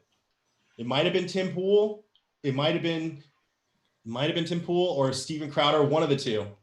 But I did hear the tape where the guy, he was saying like, we're trying to stress you out, like purposefully. Mhm. And because sometimes with stress, memories, thoughts, can change, so that did drop. I don't know the timeline of when they dropped all of these things, but I know Veritas usually has like a couple of things that they drop within like a couple of days from each other and things like that when it comes to stuff like this. But the thing is, nobody listens to them anyway. At least none of the lefties, none of the Right. Twitter people listen to him because, oh, well, he lies and Enron. And I'm like, well, didn't that or Acorn it was. And it's like, well, didn't that company like go away like right after that? Like, Right. What's Yeah. Acorn, right? right. Haven't they won every lawsuit that's been filed against them? Every defamation suit. Every yeah. defamation suit, yeah. Yeah. So clearly, As far as I know. Yeah, they're onto something. Obviously, they're Well, they have some process. I don't know how they go about it, but they have some process to vet, sources and Right, information. So Well, The issues is that they're doing it illegally is like they're doing things in secret. That's what people are saying. yeah. Well, the only problem I have with any of this, even the Veritas thing is like it's great and fine and well and good that you've got somebody who's who's saying that this happened, but for it to stand up in court, you got to bring the evidence. He said, she said is never going to carry in court. Yeah. Yeah. Of course. Yeah. I mean, not now, not until we get dumber, and it becomes idiocracy and courtrooms are literally like, well, of course he did it because look at this guy. Right. Yeah. Doesn't he look like someone who would do that? Yeah. I mean, that's what's happening. That's why people are he's white and he's angry, so therefore he's a racist or whatever. That's going to lead to that. That's the problem with all of this. Right. And Absolutely. one of the, even with Trump's things, in one of the states, I forget, was it Pennsylvania or Michigan? The lawyers actually, they brought in they had all these affidavits and this, that, and the other thing. And the lawyer, Trump's own lawyer, literally said to the judge, well, we know that a lot of these are, have got lies, may be baseless and false or have spam BS in it, this, that, and the other thing. And the judge is like, then why are you bringing it to me? Wait, and who said Trump's lawyer, in one of the cases, they had brought forth all of this documentation, but they knowingly and said to the judge, yes, we know that there's a lot of misdirection and untrue statements in some of these and this, that, and the other. And the judge is like, then how do you expect me to give any credence to any of it that you're bringing to me if you're willingly bringing stuff forward that has lies in it or has problematic information that is unfounded or can't be proven? Why would you bring this to me knowingly and tell me that you're bringing some of this stuff is not true, right? Some of it is, right? They're saying that, he's like, some of these things are real allegations and then some of it's just bullshit. But it was like they just farmed all this shit and brought it forward. And just like, yeah, well, but I mean, because that works for the left, right? Like they just did this thing where I think this is Michigan, where they were talking about how all the dead people were voting, and there was like this list of something like 11,000 signed affidavits knowing like that these things you're going on. And they had this they had this really long list of people. And so what they did instead was they took like a sample size of like 50 names that may or may not have been on that list of like 11 to 14,000 people, whatever it was. And they were like, none of these people were found voting and dead in Michigan. So therefore, this entire other list that has nothing to do with what we're talking about is invalid, basically, is what they're trying to say. Like, no, there's no evidence because we took this random sample of names. And so like, that's a total lie, right? That's a fabrication.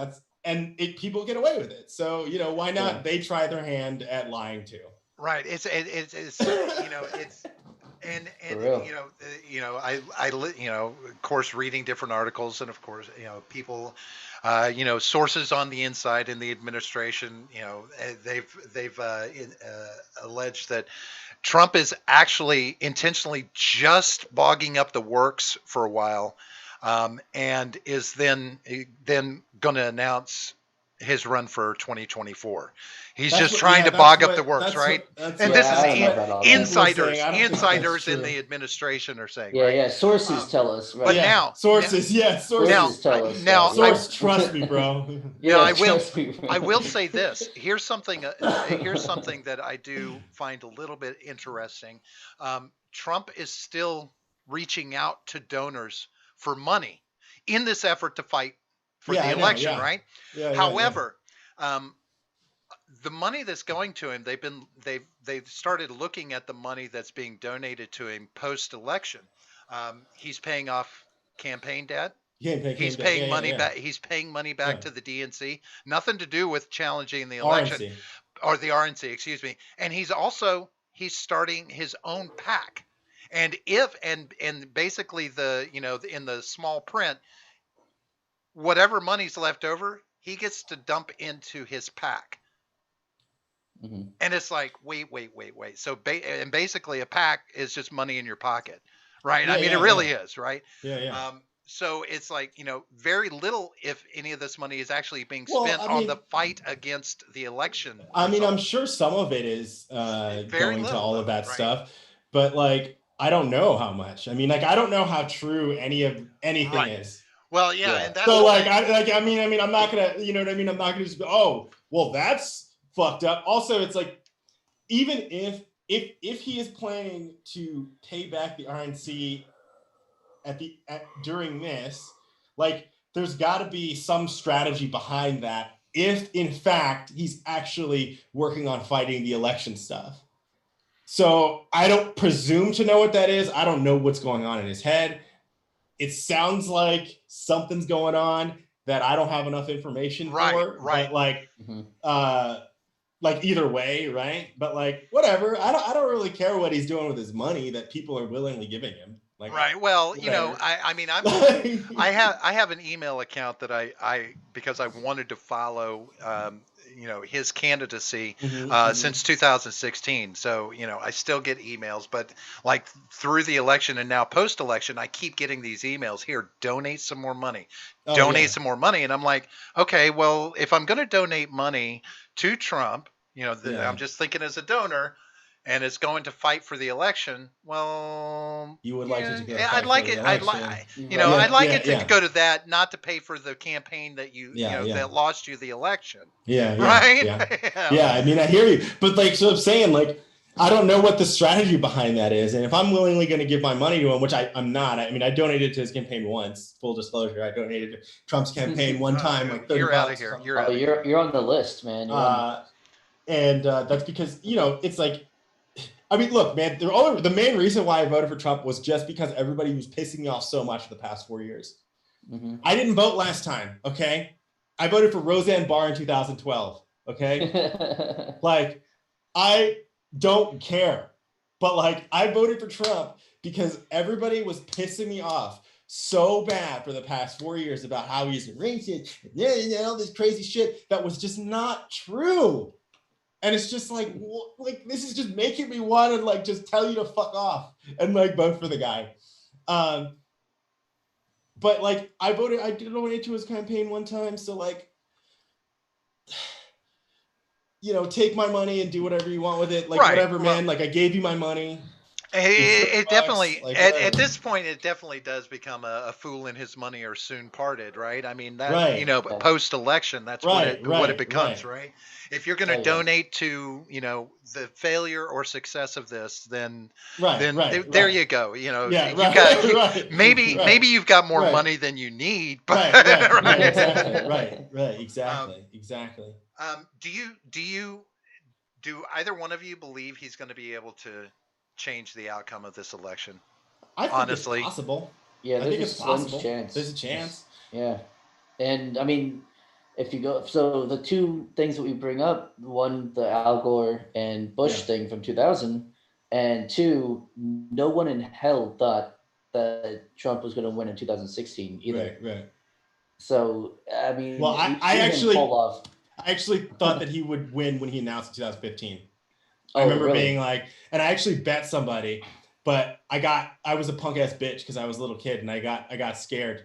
But like, I remember making it like being like in 2015 when he announced being like, that guy's going to win, because you want to know why? Because he's fucking hilarious. And I grew up watching that dude on TV all the time. He's definitely going to win.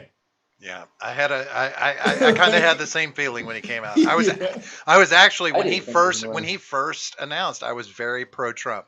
I remember telling my stepdaughter, I said, now this is a guy I will vote for because there's a businessman coming in. Yeah, right. And then the Trumpisms, the blankets, the covers got pulled back, and I'm like, oh God, no! Don't be a douche. I can't vote for a douche. Of course, he's a douche.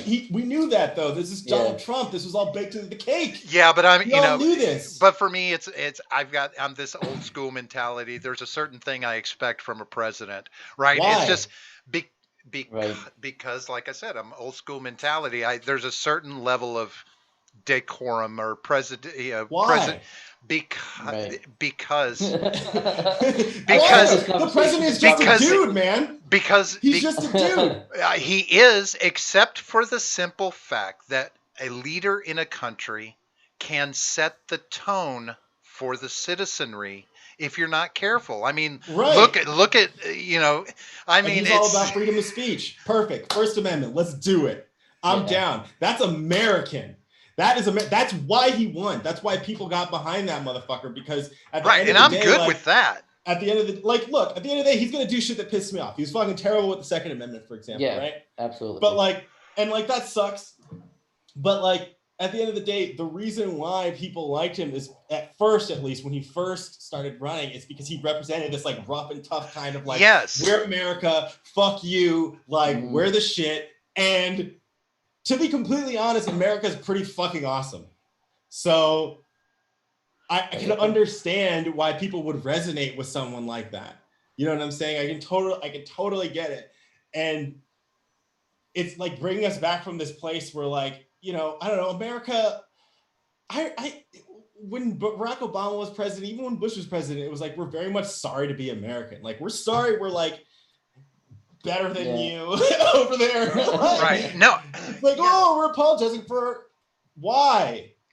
Fucking why, man? Right. And I don't have a problem with that whole idea about this being a great country and moving that, as long as we're not doing stupid shit like trying to make everywhere else in the world America, because that's not our fucking job. Keep that shit out of our business. No, I agree with that.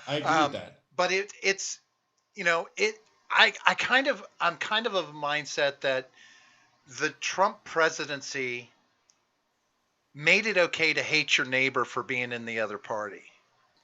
Made it okay to hate the other party, as opposed to, I think he helped build a lot of contention between the parties. I don't think it was Trump who did that. Yeah, though. I don't think. I said part.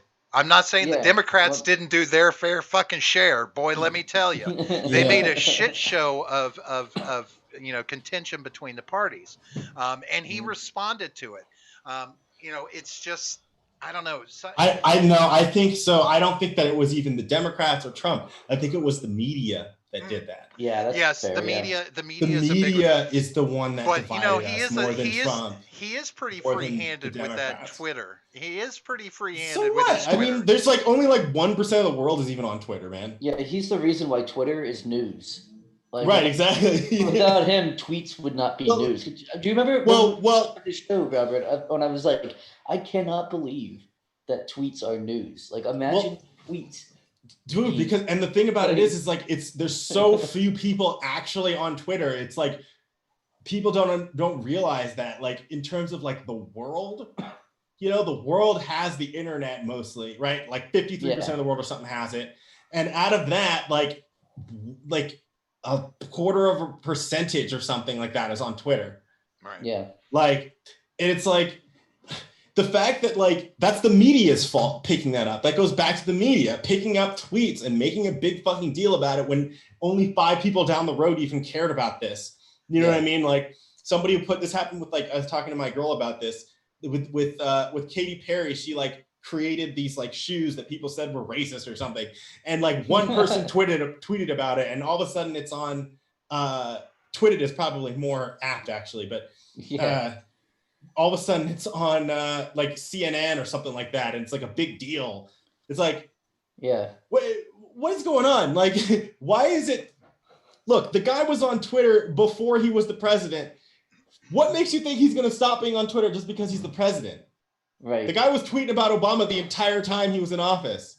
Oh yeah, he talked a lot of shit. Yeah, like, he talks shit. In general. He talks shit on Twitter all day. Right. We all knew this about Donald Trump. It's baked into the cake. So it's like, dude, why are we worried about? Oh, you want him to change? You want him to conform? This is all that people do. This goes back to the games thing we're talking about. Go back to everything we're talking about tonight. This is very theme.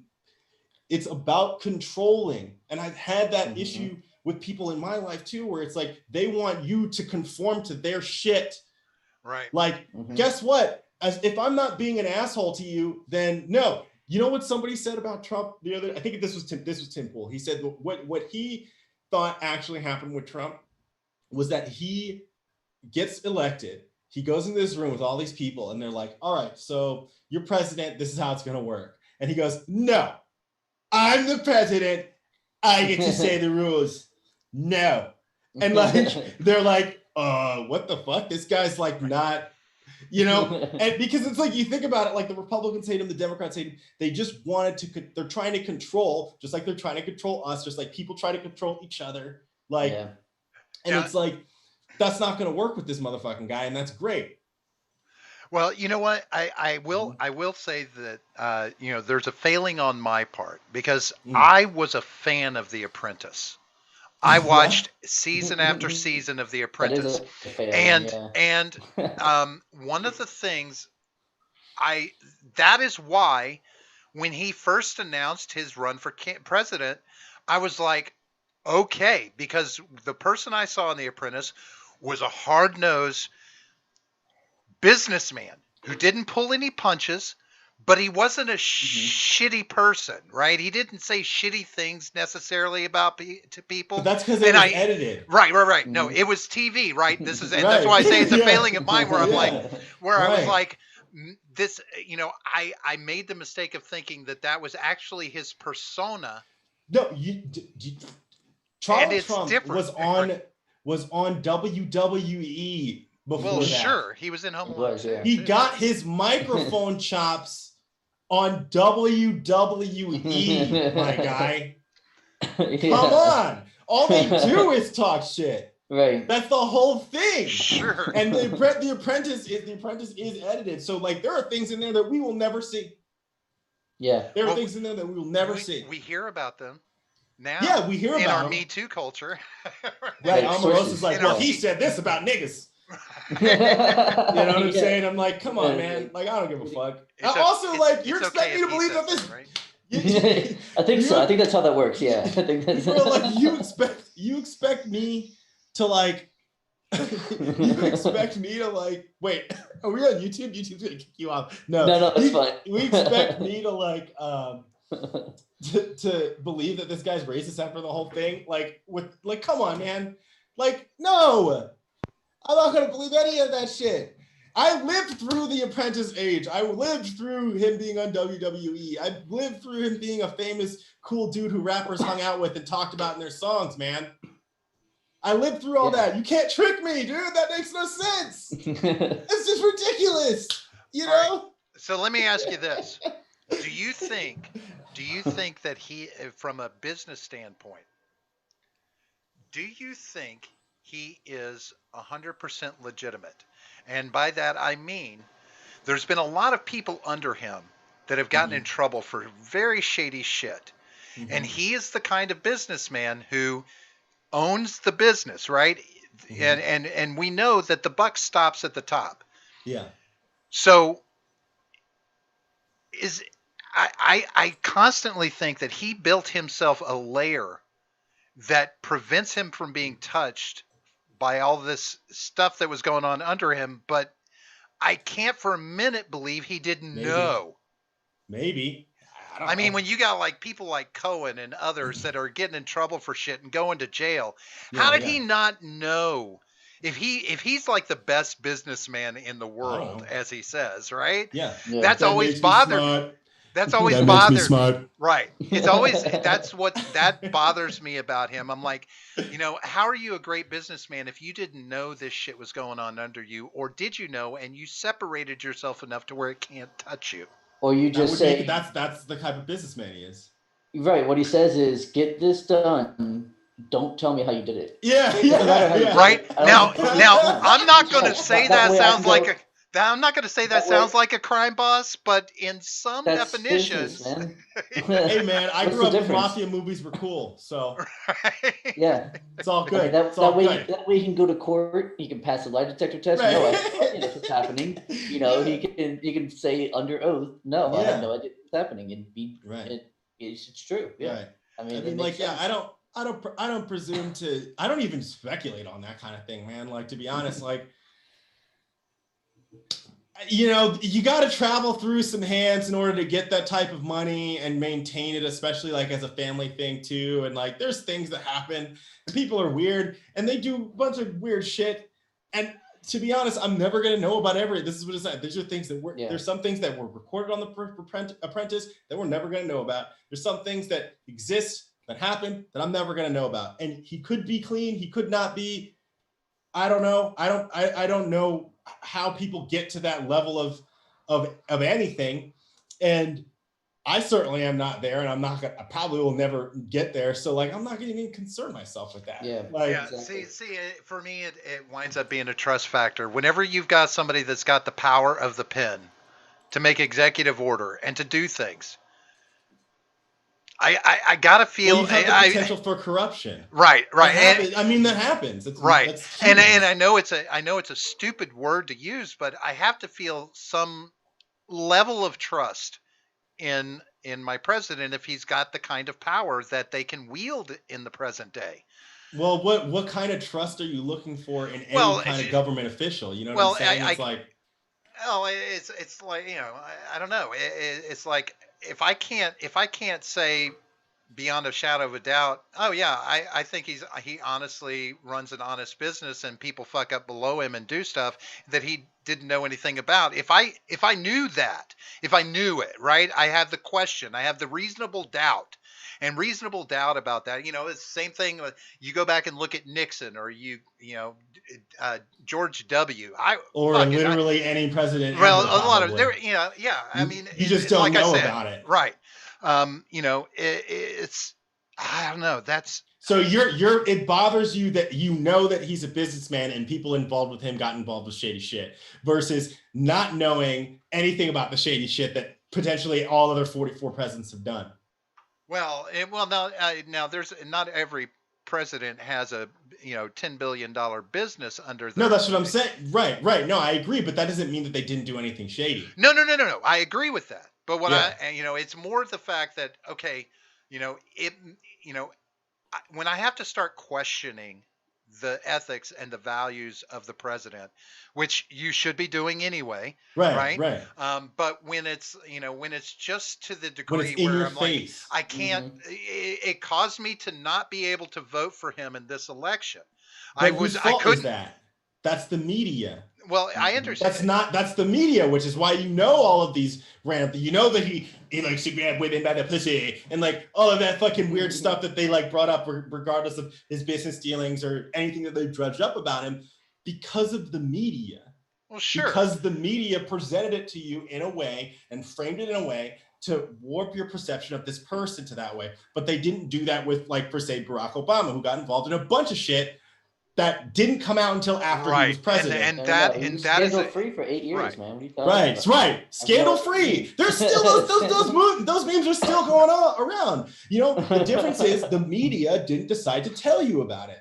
And so, like, that's what I mean. Like, when it comes to go back to the question of, like, how is he divisive or whatever, like, the media is what's doing that, not the person, because the reality is you're supposed to not really know that much about your president other than he's the fucking president. Remember when, like, back in the day, we don't remember this because we, you know, but like back in the day before fucking TV, before fucking radio, before any of that stuff, the president would get elected and the country wouldn't know for like a month.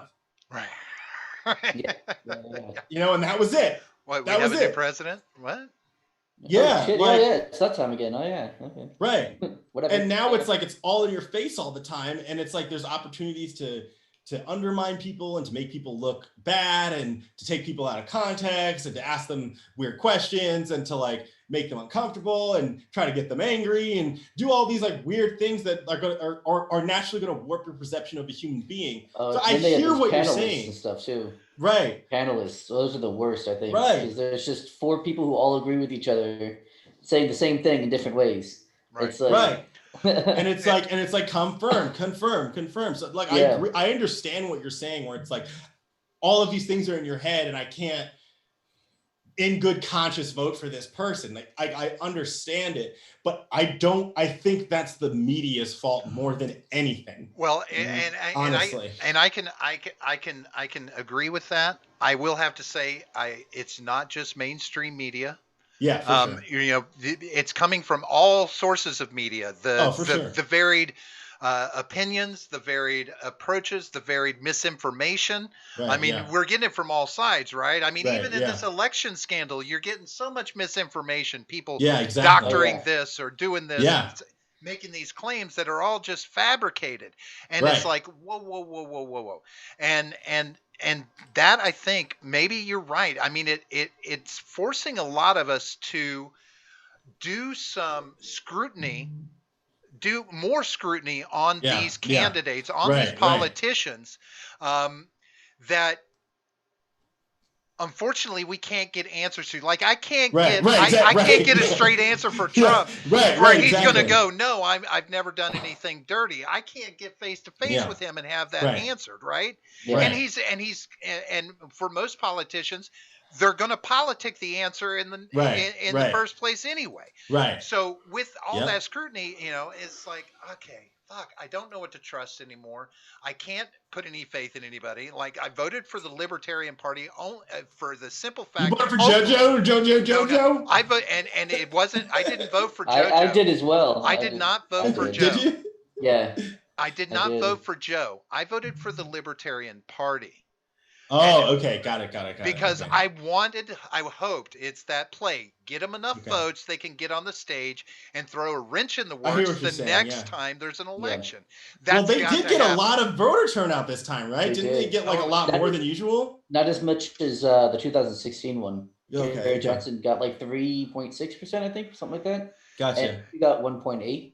Gotcha. Okay. Yeah, but see, the problem with this election was that for many voters, this really did get turned into I have to vote for one of these people. Right. Usually libertarians will go for Trump. Usually, there are less libertarians. Well, he is the most liberal candidate out of between him and Biden for sure. Yeah, I mean, realistically, like he's the most about liberty. He's moderate on a lot of things versus Joe Biden, who wants to put everybody in masks and like, you know what I mean, have some sort of authoritarian kind of, you can't do this sort of scenario, which the liberal governors are going to listen to, right? You know, he has issues on some stuff, right? Like we were saying with the gun thing. Yeah. But like, realistically, you're right, though. I think you're right. It did turn into like I have to vote for Right. one of. I mean, there was a you put into camps. I talked about on the show, it was a hugely difficult decision for me because I felt, there was such a part of me that felt like I need to vote for one of these two guys to keep the other one out of office, like pretending that my one vote mattered. But like if it was the one that tipped the scales. Right.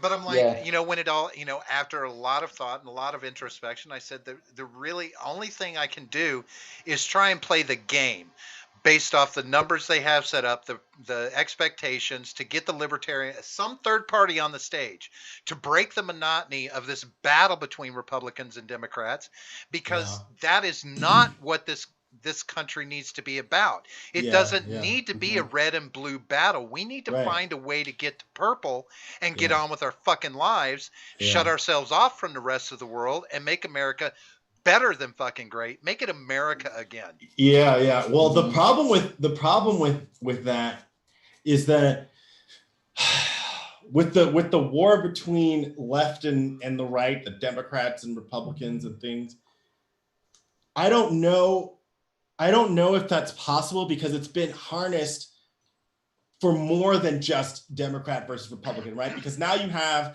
these subcultures, these like populist subcultures that are latching on to either side, as opposed to like going and forming their own kind of coalitions. They're like, these are the two, and we have to like get behind like, my dad's better than your dad kind of thing. You know what I'm saying? Yeah. 100%. And if we didn't do that, because the reality is there's a lot of different schools of thought, right? And that's why like the in the UK, not to use them as an example because they suck, but like but like they have like multiple parties, right? It's like you're not, and I think if people started thinking outside, they need to think outside of the box. So I do agree with your approach on voting for the Libertarian Party in that regard. It's like a smaller version of that, but I think that like we need to have more people that are comfortable with saying, look, like I was saying before, these are the ideas that I have, and if you're going to come hang out with me, cool, that's dope, right? Let's discuss them and figure out if we should move forward together. But like, don't just like latch on to one side because those are the two players, right? That's like going to just turn us into where we are now. I think all ballots across the country should have to be forced to include "not sure" as a check mark. Not sure. Right. Not sure. I'm just saying. For president 2020, yeah. I mean, I wonder how. Not sure. Yeah, his name is Not Sure. I'm just saying. I mean, because that's what I would have voted for if it had been an option. Wow. I mean, I'm not lying, because I'm like, I couldn't stand 4 more years of our government in turmoil trying to get rid of Trump. And I couldn't stand the thought of 4 years of God knows what Kamala's going to do, because I don't think Biden is going to be the impetus behind his presidency. It will be Kamala Harris. She's coming for us, and she's going, I mean, she's so I'm like, and there was nobody outside of those two parties. I got no confidence in identity politics from the Liberty Party, the Libertarian Party with Joe Jorgensen. Yeah. I nothing. So I was like, I would have voted for not sure. Now I didn't write it in, but of course because of my game, wanting to play the game, but I would have checked it. I'm just saying, and force a new election. If enough people vote for not sure, get 2 new fucking candidates up there. Find somebody that works. Right. I think that's an interesting campaign to start. Is like, hey man, 2022 midterms, everybody put not sure if you don't like who's on the ticket for your state. Right. I was hoping Kanye was going to do better, Yeah, me too. It's unfortunate. That could have been the same vote as not sure, right? It would have been the same. Like, I don't like either of you.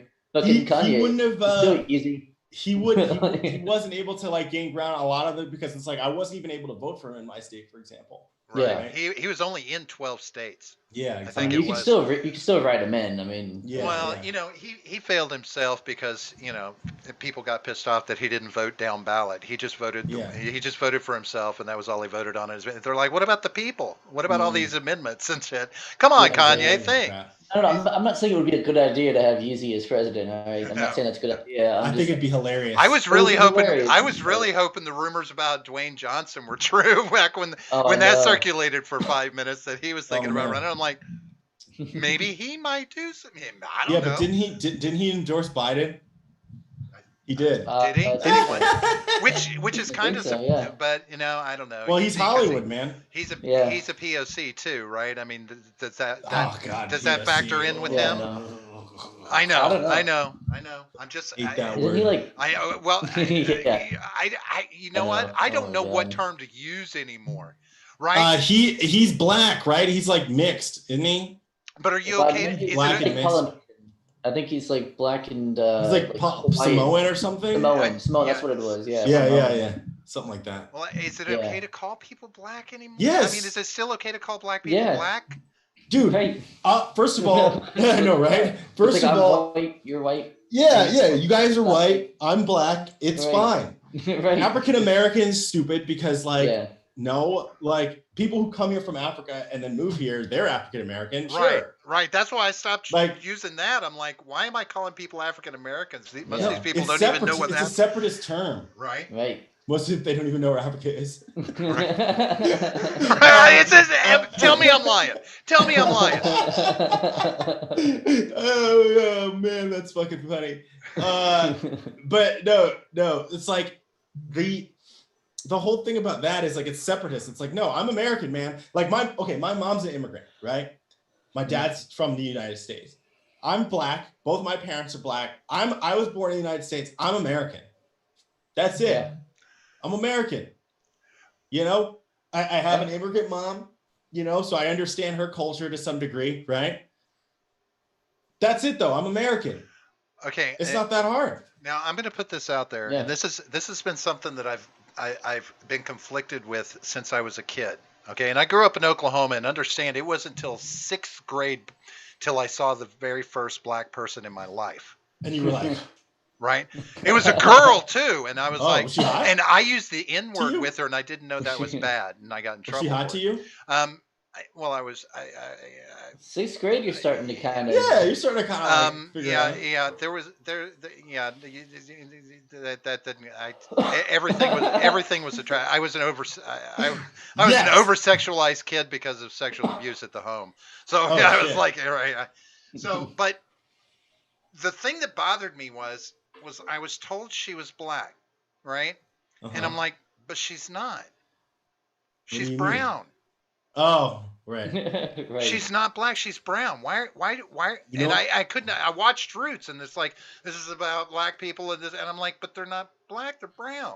Why Yeah, are they? yeah. I don't understand. And it's weird. I know it's an odd That's so thing, funny you but say that. but I've been conflicted with that all my life. Why do we call black people when they're Well, brown? why do we call white people when they're pink? Well, Right. Yeah, That yeah. even- yeah, some Well, kind of weird well. Now color. It's like weird Yeah. fleshy Look at- color. look at look at a Fleshy. ginger. That's and pretty you'll, racist of you to say Yeah. that. Well, like the flesh color. This is default. I mean, Well, come on, God, you're you've so been. racist. You've seen. I know I am. You've seen people over in England. They're pretty fucking white because They're they don't get pasty. any, They're- they don't those get are any white sun, right? For Those are sure. white people. Those are white people. Those Right. are white people. Right. Yeah. But But, like it's funny you say that because there's this guy. He's a black guy who teaches like English over in Japan, and he does like these like little TikTok videos. And one of them, he talks about how his students like he's like, I'm black, and they're like, no, you brown, no, Right. because they're like little Japanese kids, and they're like, no, that's weird. And I could never figure out why that didn't bother black people when I was younger. It's like, why? I mean, I used to think that too. It's like I'm not really black, I'm brown, like as a kid. You know what I mean? But like, Yeah. whatever. I mean, it's a now- designation, I guess. Now I have seen some very dark black people. There right? are There black are some that motherfuckers. almost Oh, yeah. purple. They're so black, yeah, right? yeah, yeah, And yeah. I'm like, but I mean, Yeah, but there are black people. that's for more the sure. minority of black Yeah, people. well, that's the same than- thing with like white people. Right. Yeah. It's like there are some white people, there are some black people. Most of us are kind of somewhere in between. So something Right. that really fascinates me though is like the kind of internal like the racism for lack of a better word between like dark skinned black people and like light skinned black people. Like I never got that the colorism they call it. colorism. Yeah. Which is, I think it has to do with like the whole, like they do this this is in Asia too. That's a thing too, where it's like if you're darker skinned, it's like really? kind of shunned. Yeah. Huh. Especially like because it's like you work in the field, right? That's what that means. Oh yeah. Okay. From like a class standpoint, it's the same thing with black people. It's kind of been passed down. So it's actually really funny. Like there's actually a lot more parallels than that in like American black culture and like Asian culture, which is very strange. Like when it comes to the colorism that they call it.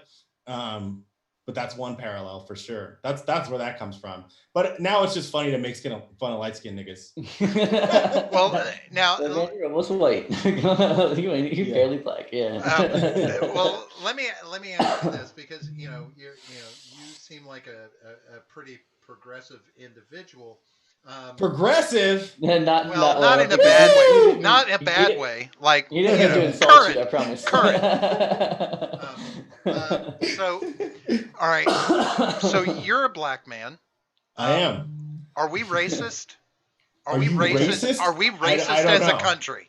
Are we racist? Oh, as a country. I thought you were asking if right. You No. were Well, I thought you were too. I don't know. I don't think so. I mean, I don't know why you would have me on the show unless right. The whole point was to be racist. Well, I'll give you an anecdote. I'll give you a personal anecdote in a minute after you answer the question. But as a country, are we? Is America racist? Are we as racist as BLM would have us believe? No. Good. And I think that any black person who thinks that should travel to Asia. Right? Yeah. Or like outside, yeah. like I'm like, dude, like you got to go outside of the United States if you think the United States is racist. Because look, there are people that are not going to like you because you're black. It exists. But like the reality is, from my experience, I grew up in New Jersey in a suburb, in a very affluent area, right? I had a lot of white friends growing up. And, for the most part, white people have been really nice to me my whole life. There are some assholes, right? But most of the white people that I know that like have been pretty cool. And like, if they could help me in any way that they would, and I would do the same for them. Right. Yeah. It's really, to me, these things are not actually about race. What it is about culture and ideas. And I can relate really well to some people who are any color based on what we believe, right? Like that's why we're having a good conversation right now, right? We're sharing ideas. We don't agree on everything, right? But like, we're still sharing ideas and we can relate to each other based on like the way that we're thinking about and approaching a lot of situations, right? Yep. Even if we come to different conclusions. That's the whole point. So I think people are too caught up in this race thing personally. And I think it's too easy, right? It's a really easy thing to go to, right? You don't like me because I'm black, huh? It's like, no, it's probably because you're abrasive, or probably because they just have an issue with something you said. No, I don't like you because you're fucking racist. Yeah, right. Because you think everything's about race, you racist bastard. Right, exactly. So no, I don't think that the United States is a racist country. And I know people will be like, well, what about slavery? Okay, that happened. That sucked. But But it wasn't me, right? I didn't do that shit. But also there were black people who had slaves, right? I'd rather wear rayon. So like there's a nuance, and there wasn't all white people who owned slaves too. It was like rich white people. And there's a bunch of things that have to do with that like, okay, yes, it does suck that these things happen to people, right? And bad things happen to people and it sucks and we can acknowledge that. But that shit's not happening to you now. And that's not happening to anybody. Well, at least from what I know. The US. Yeah. Right. And so it's like, look, there's going to be instances where people are not going to like you. I get that. And that sucks. There's going to be instances where people are going to judge you based on your immutable characteristics. And that sucks. But it happens to everybody. Yeah. Right. Yeah. See, I was actually confronted with something yesterday, in fact, that my wife said to me that made me question whether or not I had like some inherent racism, right? No. Our air conditioner blower motor went out. So we call the company and they send Francisco out, who's been out and serviced us before. But Francisco's, doesn't talk a lot and doesn't go into great detail, this kind of thing. I mean, he's like, the blower motor's out. I might be able to get a replacement. I don't know. I'll give you a call and I'll let you know, and blah, blah, blah. I don't, and he's telling us we need a new air conditioner, right? And I've been a salesman, so I'm all about, you got to sell me properly, this kind of thing, but not hard. I don't need to be that. So then I start calling around, and I have a guy comes out, and he goes through and he does some tests and he evaluates and everything. And he's like, here's a couple of proposals. Here's a quote. I'll let you go, this, that, and the other thing. And you let us know what your decision is. And he doesn't hard sell me, nothing. He's just like that old school, look, my shit's going to sell itself. Here's what I got to offer. The very laid back, cool, and everything. I was telling my wife, I'm like, this guy was really great, and this, that, and the other. And then I'd already got a call. There's another guy coming this morning. And I was like, okay. But he had this sales pitchy tone to him when he's making the call. But I'm telling her about the second guy. And I'm like, I liked him so much better than Francisco. He was, he was straightforward. And she looks at me and she says, was he white? And I said, well, yeah, he was. And she just started laughing. And I'm like, wait, that can't be why I like this guy. I said, it just can't be. He just described a bunch of reasons why it had nothing to do with his hold whiteness. on. Right. But then turn around and then today the guy comes for the appointment. It's him and they tag teamed, right? They sent 2 sales guys out on this call, didn't need them. And they were both Hispanic. They're going to convince you. Right? They were both Hispanic, and these were the hustlers that, want to sell, want a decision before they walk out the door. Again, sales tactics I don't like. It's got nothing to do with them, but they're Hispanic. And of course, my decision is to go with the guy that gave me the perfect pitch that I could knock out of the park. And he was white. And I'm like, and I'm still sitting here. I'm like, I did not choose him because he was white. I mean, you chose him because he had a better pitch. Right. He did it the right way. Right. He didn't pressure you or anything like that. Because I do that too. If a salesman starts pressuring me, I'm like, nope, I don't, even if I want it. Like, I don't want it. Yeah. Because you're trying to fuck me over. I know you are. And because, see, I'm very straightforward with salespeople, like for large major purchases. I will tell them straight up, I'm not making a decision today.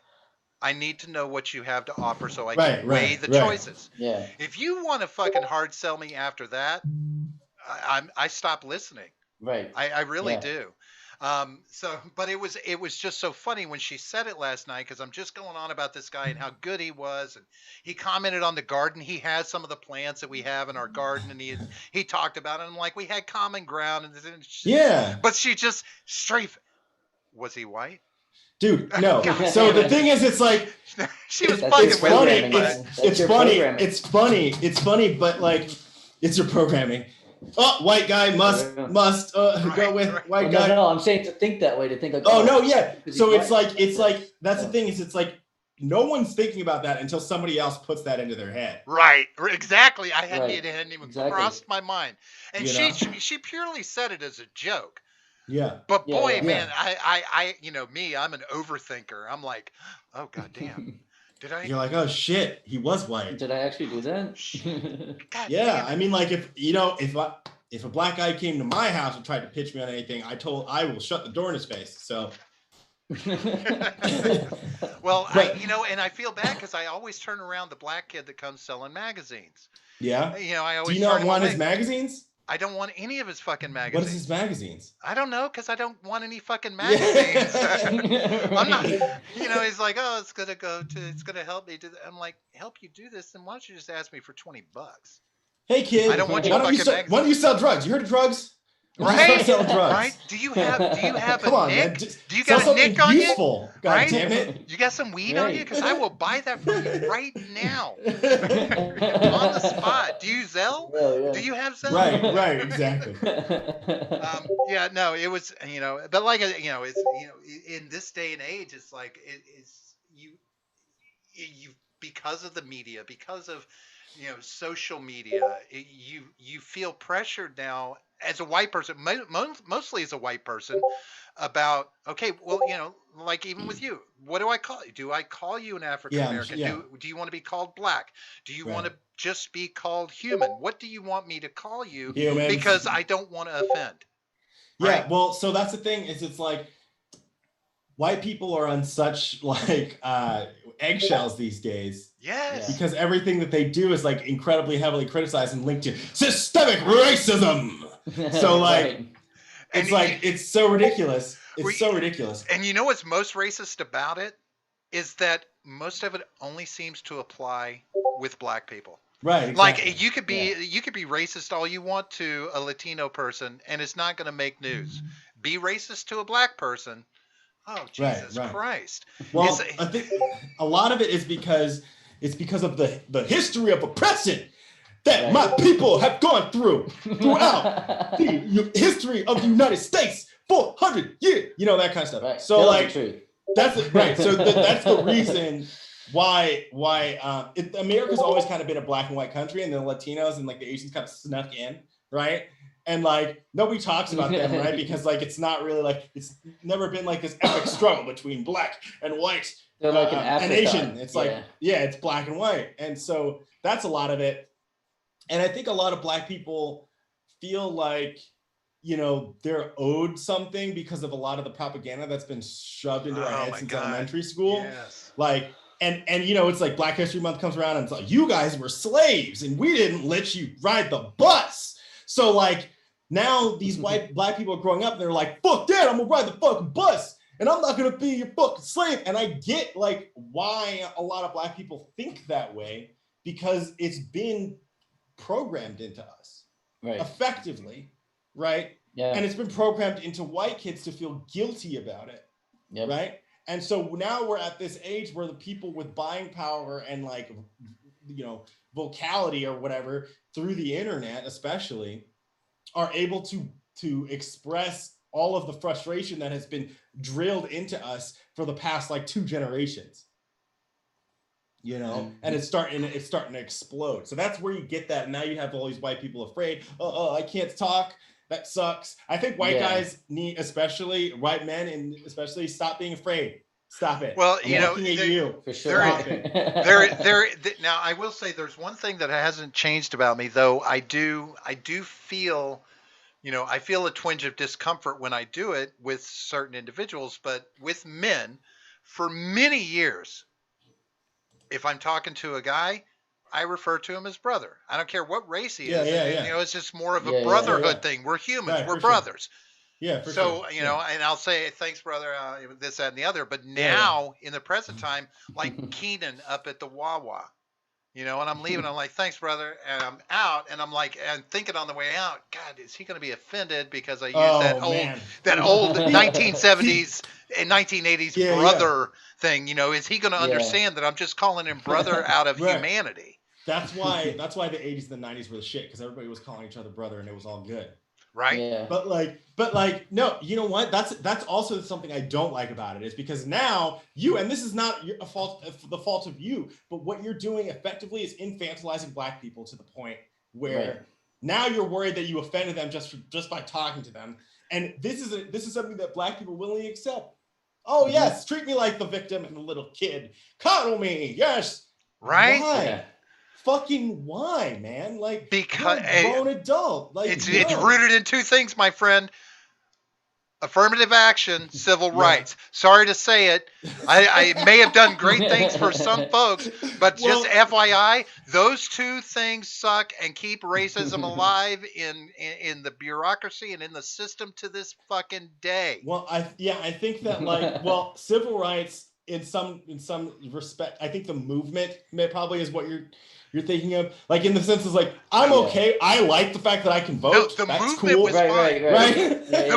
The civil rights movement was fine. We want to be respected for who we are as people. Right. Great.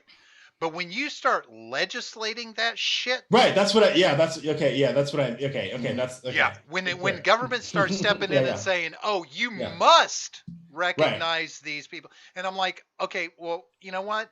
Fuck you. You're fighting against an inherent tribalism in every race around the world. We have inherent human tribalism. Right. You Right. can't Exactly. beat that." No, you're right. You're right. I agree super hard. Like, well, that's the same thing with like when it comes to like marriage and shit like that too. It's like the whole gay marriage thing. It's like, dude, so now what you're doing is you're allowing people to just use the hand of the government to oppress you into doing the thing that they want and like agreeing with you essentially. You can't you can't legislate people into agreeing with you. That's ridiculous. But that's what the government's just been doing for the past so I can agree with you on that point.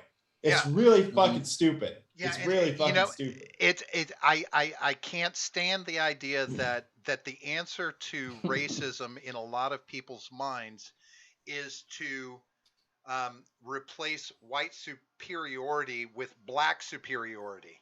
We need to be the superior presence. Even if we're a minority, we need to be the superior presence. We need to be better than white, seen as better than white people. You know what's the weird thing about it is it's not even that, because what's actually happening is what they're asking for, what a lot of people are asking for. It's the same thing with like feminism, right? When it comes to like usurping like gender roles or whatever, it's like, it's really what you're doing is you are following a template that was created by X people and putting yourself into that template to try to like prove that you can be like the thing that made this, like or the people that made. So like, that's not actually, there's nothing noble about that really. All that is following. So at the end of the day, you're still not proving your point. You're actually proving the opposite point. Right. Yeah. That like, this is the reason why I don't like race or gender swapping in like cartoons or video games or whatever it is, or like comic books, how they like change a character from black or white to black or black to white or a woman to a man, etc. Oh, it drives me fucking crazy. Oh, especially redheads. Right. The gingers are getting attacked super hard. Oh yeah. Right? Yeah. This whole inclusivity thing is very problematic to me, and more from a when I look at my entertainment, so like comic books, the whole SJW movement. I don't read comic books anymore, present day comics, like I used to, because it got warped. But a friend of ours, outside the show, was having a conversation about that, and referenced two things: the movie Black Panther, and Thor, and was talking about he could see that Heimdall was okay to be in the Thor movie as guarding the bridge to Asgard, but you couldn't replace Black Panther with a white guy. Yeah. And I said, hold on a second. I didn't tell him this, but this is what I thought. Wakanda is a made up place. Black Panther's made up. Right. You can make that any fucking color you want. It's made up. Right. Norse gods, the Norse mythology, that shit was motherfucking real. Well, to a lot of it's people. It's also made up. What I mean. But it was a mythology. It's just older. I'd say it's just older. It's older. Right. The argument is that actually a lot of people use the argument that superheroes are modern mythos. Right. But now, but Asgard, the Asgardian gods. But exactly. Thor and all that was worshipped based by on people. Norse gods. Yeah, absolutely. Right. And like those were all white people. Right. And none of them were black. Right. And traditionally in the comic books, they were never represented as African. Heimdall was a short fucking dwarf redhead. Right. Yeah. Well, in the comic books, the redheads are always getting replaced with blacks. Mm-hmm. They did that with Ariel. They did that with Mary Jane Watson. They did that with one of the characters in The Witcher TV show. They've been doing that pretty consistently, where they replace the redhead characters with black people. Well, I mean, which is really weird.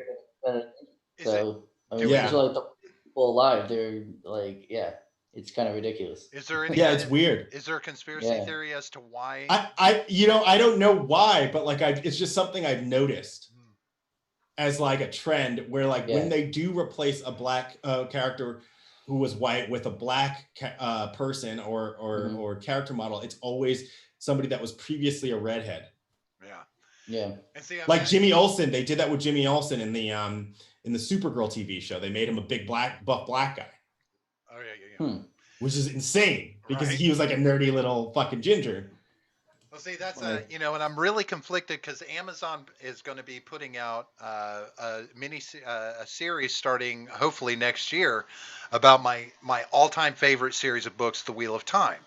And wow, okay. And very specifically, the village that the primary characters come from. I mean, it's not blatantly put out there, but they're depicted as white, right? And and throughout their travels into the bigger world, they encounter dark-skinned people. They encounter what appear to be Asian type people, this, that, and the other. Yeah. But for the main casting for that group, out of this very small village, they're incorporating, mixed race and full race, race changes. And I'm like, and now I'm conflicted. I'm like, I want to see it so bad. I've been waiting years for somebody to finally make it so I could watch it.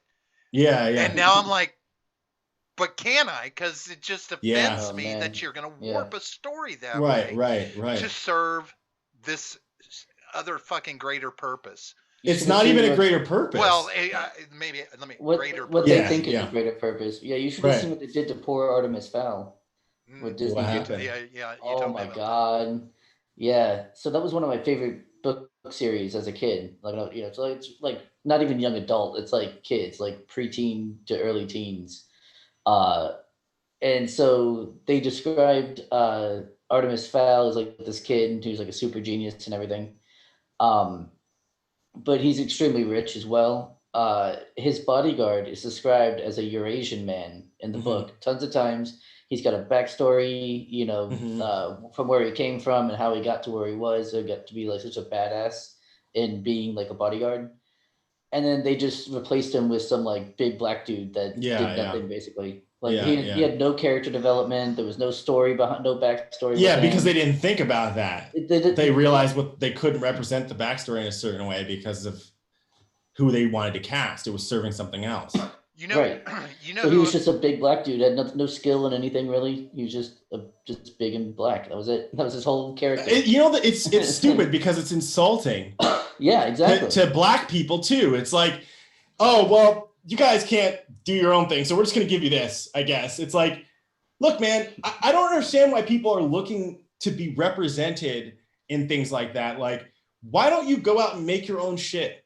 Why don't you find... The thing is, too, that there's plenty of black creators and plenty of black people who are creative that can foster these things, but nobody supports them. They would instead prefer some conglomerate corporation to create some version of something that they already know that has a black person in it. That's fucking dumb. And you're really just asking to be programmed. This is really what it is, man. It's ridiculous. If they intend to do a remake of Roots, I say that we run petitions, try and get petitions to make sure some of the slaves are white. Yeah. And Asian. Yeah, right. Make sure that. Right. That's actually pretty funny. What about we could do a skit. We could do a skit. Yeah, right. You know who didn't capitulate to shit like that? Who? God damn it, Peter Jackson with the Lord of the Rings. Lord of the Rings. Lord of the Rings could have been that was way before. That was before stuff. The Hobbit. That was slightly before. Well, it was moving into that territory as they started. Yeah. Fortunately, he filmed them all, but the Hobbit, he maintained in the Hobbit as well because they could have fucked with that, right? Yeah. And I'm like, thank God that they kept this just the way it was intended. Well, they're about to know. make a Lord of the Rings TV show. No, they're not. So No, Oh don't yeah, do that's it. gonna be fucked. Why? Yeah, Why that's would gonna you? be The fucked. story's done. They did Yeah. the Right. story. It was all in a nutshell. I mean, it really right, was. no, right, exactly. I don't understand the point. It of was but bad they enough will. they made 3 movies out of the fucking Hobbit when it could have just Yeah. been. I didn't Yeah. even watch any of those, but I They- didn't I either. didn't have a they choice. did. They are gonna make a TV show, and they're gonna make like Aragorn Black or something like that, and it's gonna happen. Yeah. Yeah, and We're gonna deal with it. yeah, I have often Aragorn and Arwen. I often think that that's Yeah. just more offensive to black people than anything else. Yeah, It's 100%. like I mean, yeah, sorry, yeah, you didn't get this role because you can act. You got this you role got because this you're role black. because you're black. How does that make or you you got feel? this job because you're black, Right. or you Right. got this like seriously, and like all of that stuff is insane to me. And black people take it though. Like I got kicked off of another podcast actually a couple of weeks ago because I said that I didn't believe in white privilege. But before that, these guys were saying that they think that Sony putting a Black Lives Matter theme in the PlayStation 4 shows them that they can like support them or something like that. And that if somebody's going to do that and they're going to give me a shot because I'm black, then that's great. And I'm like, you guys really think that that's a good thing? Like you would rather get something because you're black versus your skills. Yeah. Right. That's so weird to me. Well, see, this is, and I'm sure that there's plenty of people on the left that would say it makes me racist, but this whole thing that's gone on now with, you go on sites like pick any of your streaming networks, and they now have a category, black artists, black this, that, and the other, Black cinema, or yeah. you go on Uber Eats, and it's like here are black-owned restaurants to order from, and I'm like, you know what? That is exactly why I'm not going to order from them. Yeah. Not because they're black, Yeah. but because you're trying to force this. Right. Trust me, they're going to get plenty. He's creating more racism. I would rather order from a restaurant and it be good food, and I'm like, oh, it happens to be a black owner. Right. Because how many times have you gone into a restaurant and gave a fuck who owned it? Yeah, right, Nope, right. Never happened. Hey, can I see a picture of your owner? Oh, Right? He's not black. You're right. I'm out of here. Like what? Right? That's nobody does that. Right? Nobody does that. And it's like, so now, I don't watch unless it's a movie I've seen before, and I'm like, oh, I just want to watch it again. I stay away from those sections in the movie streaming channels. I will not purposely order from something like that or anything or do service with a business just because it's being told to me you need to because they're black. Well, that's ridiculous. I mean, That's no ridiculous. offense, but we've been giving black people our money for a long fucking time. Well, that's also true. Not just That's black also- people, I know, but right. We give a lot of people. Every time I pay taxes, I know that some of that money is going to go to black people. Yeah. So yeah, I'm doing my part. I'm doing my part.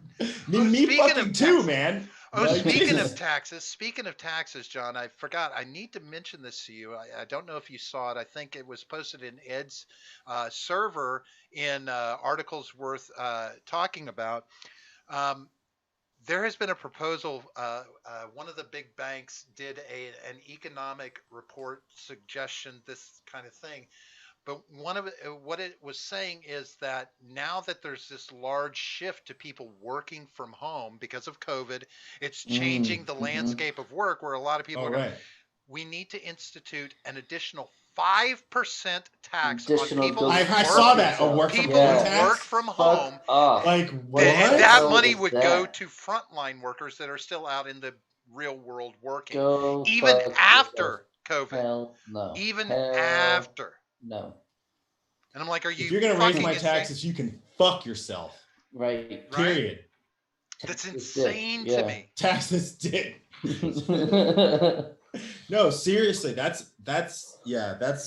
I mean, that's how I've been making my money for the last 15 years, and I pay the taxes that I'm supposed to pay on that. But now you want to and their justification is because we save money by not having to go to work and this, that, and the other. And I'm like, fuck off. That's why I can charge lower rates for my shit. Yeah. Right? Right. Because if you want to talk real world, I should be getting paid $30 an hour for what the fuck I do. But since I do it from home, I can do it for 20. Yeah. Yeah. But fuck Yeah, you it's if you pretty want to wild that tax they're me trying to. heavier. It's pretty wild that they're trying to do that. It's like, of course, that would be the fucking next move. You know what I mean? Like, yeah. Because at the end of the day, yeah, if it does change the landscape of work, it's going to move people to be, I mean, to be honest, it's going to force people to do more technical things for sure, right? And people are going to have to learn new skills and all that kind of stuff. But it's like businesses are going to save money because they're not going to have to rent, office space anymore. You know what I mean? If businesses can just move online, dude, I've been trying to say this to people too. I had this whole argument with people on Twitter. They're talking about like, well, some people don't have good internet connections and all this kind of stuff. And I'm like, look, man, it has never been easier. Honestly, this whole thing should teach you some shit. Figure out a way to either acquire skills or use skills that you have to make money from your house. Right? Yeah. And these people that holler about their internet connection, I'm gonna tell you right now. I'm sorry. Wi-Fi hotspot right there. Hook your laptop up, and there you go. And your unlimited data, you're good to go. Right. So I mean, because I know you got a goddamn cell phone. Right. Ain't nobody got no cell phone. Right. I mean. Right. Exactly. Exactly. And I do hope that what comes out of this is the potential, for that nationwide Wi-Fi network that has been tossed around by the FCC, but the big internet companies keep it knocked down. Because they want you paying for it, right? Is that like government-run internet? Well, it's basically because I don't know about that. It would basically be using the satellites that are already up there. People like Elon Musk want to get involved with it. Put satellites up. Fucking what's his name? If it's private companies doing it, fine. Well, yeah. Sure. Zuckerberg. Zuckerberg is already doing it in other places. He's put up satellites that give internet to third world countries, right? Yeah. So it's like that would be an awesome thing. If you're that's something I would be. Nobody's gonna like it to say this. I would pay 1% more taxes to have a free Wi-Fi network that I didn't. Hold on. Nope. Because I wouldn't have to be paying for internet service at home. Don't care. Would rather have a market. The 1% in taxes. Choose. The 1%. No, because would you? No, because then because then the internet is going to be even more controlled than it is now. And it is way too controlled right now. Right, well, they've got total control over it. That's the thing. I mean, they do. I can promise you there's a switch. There's a switch somewhere that they can. I mean, the internet was built by the military. Router. The internet was built for the military in the beginning. So, I mean, when it's all said and done, there's somebody that's got a switch and a finger to push that switch. If the government was the one that set it up in the first place, so I understand that they can shut it. There's always a back door. For sure. Fucking Apple lies when they said there's no back door. Bullshit. There's always a back door, right? Yeah, but that doesn't mean that I want to like play heavier into that sort of system by paying taxes for it. Well, no, I get it. And paying complete control. You know what I mean? At least like transparently complete control. If there's an illusion that doesn't exist, I'd rather maintain that. Right. You like your illusions? Yeah, I'll stay in the Matrix. Thank you. Black people and your illusions. I'm just saying. Well, we hate magic, so I don't know what is up with that. That's so true. Wait, Magic or Magic the Gathering, or both? Both Magic, or both actually. Yeah, like street magic and stuff. Yeah. Street magic, though. Yeah. 100%. It's like a stereotype. Yeah, it's a stereotype that black guys hate magic. And what's worse is a magician in the ocean, right? In the pool, right? Right. Yeah. Right. Exactly. Yeah. Oh shit! What time is it? Is it that time? It's 11. Wow. We went an extra half hour over. Wow. Yeah. Oh shit! Damn. Okay. Well, that was great. It was a great talk. The only reason why we wound up going over is because you're black. Yeah. You gotta give him extra time. He's black. Yeah, right. We give time reparations. Right. Yeah. I'm represented. Thank you. Do you feel? I feel very represented. Right? Can you get the word out that happened? Yeah. I'll tell you, these guys will represent you. Right. These guys will put black people on their show. You got to talk to them. All right. We're going to get the hell out of here. John, if you could you instruct these kind folks about that shit down there? And there's also a link for the black guy in there too. I made Absolutely. that in the But I'm description. not some black guy. That's a different person. I Right, said, that's a totally different guy. no, I Yeah. said the black guy. The black. The black guy. See, I got a new rap name. that made that. Yeah. That's how I single you out. The. Yeah, exactly. You know, I'm just the like black Trump, guy. the black, says The- Stephen yeah, A. be- Ramos pointed out. The black. Because it's like I don't. You don't have enough. You don't have any black people around you, right? So I'm the black guy. right. Right. It's like that's the black guy. Like, You know, it's only Yeah. taken us 3 You know years exactly to what I'm finally talking get about. one on. Yeah. Well, you know what? I know we gotta go, but what you're saying about Trump saying the blacks, there's this whole thing on Twitter right now where like people are saying like saying that they're offended by the use of the word blacks. I'm like, what the fuck is going on? Like, okay, I call white people whites all the time. Yeah. I call black people blacks because it's shorthand. It's just faster. Okay. Fuck. Right. It's just convenient. It's not racist. Like, But you're come allowed on. to. But you're No, allowed. well, yeah, apparently no, even me. Like I said that I use blacks and like people got mad at me. I don't know. Apparently I'm a coon though, so you know. Yeah, I was gonna say I've seen people call you that on Twitter and stuff all the time. I'm Like all the time. I see it all the time. It's so funny. Like you really pissed them off. Like of all the people, I'm a you pissed coon. them Man. off. I'm All a the time. coon. I get the tap Yeah. dancing memes and everything. It's like, I laugh Yeah. so hard when I'm on the internet. It's insane. Right? It's the stupidest goddamn place, and I'm just glad that we can bring our stupidity to it. All right. But anyway, continuing on, John, tell them what they can do down there and where they can find us. Yes, down in the description, we've got all of our links. We've got the link to our Twitter at the Gen Gap P. We've got the link to our Discord server down there. I recommend it. It's a lot of fun. Let's see, we've got our Subscribe Star. So if you like us and you want to give us some money, there's an option to do that. We've also got freedomscoop.com, where you can find all of our stuff and other more inferior creators like Jay Edgar and Stephen Ignoramus. We got Wyatt from Breakdown with Birkenhoff over there. We got who else? R-Rated Conservative and the Freckles and Brit Show over there as well. So make sure you go and check them out. And while you're over there, feel free to buy our merch. We have some merch. We have T-shirts. We have mugs. So make sure you go and pick yourself up one of those. And while you're at checkout, you can put in the code GenGap and you'll get off 15% off. You'll get your off. purchase. So it's a pretty good Soundbite. deal. Sweet website. Get Put off. in Gin Gap and, And you'll then get off. after you buy it, you'll get off. So, Right. that's right. I'll get off too. To be honest, if someone buys a shirt, Or I'm at like, least use the shirt, or at least use the shirt to clean up after. Right? Yeah. I mean, they're pretty absorbent. I'll say. You know. That's good stuff. And as I said, there is a link to Mr. Behavior's YouTube channel. Yes. All of your video gaming needs can be met there, except one or two I don't think that are allowed on YouTube. I'm not gonna But get you off. right, but I You don't believe control what other people do. you are, and you're also Mr. Behavior on Twitter as well. Real where you're Mr. Behavior. real Mr. At Behavior real Real Mr. Mr. Behavior. at Real real Mr. Mr. Fakes. Behavior. Yeah. Are there 'cause that if- many fakes? Well, if you go to Mr. Behavior, actually, it's me, but it's a Twitter account that I forgot the password to Oh. years ago. So it's a different, That's it's a different fantastic. account. Well, if he ever starts tweeting at you, Yeah, right. That'd then be you'll know weird. somebody found the Yeah. password. Oh shit! Yeah. Have you got anything going on? Anything that you want to tell these nice folks about? No, I stream on Twitch all the time. So if you want to follow me on Twitch, I'm at Mr. Behavior. Right now, I'm doing Crash Bandicoot 4, which is super fun. Other than that, yeah, just find me on YouTube. Find me on Twitter at Real MR Behavior.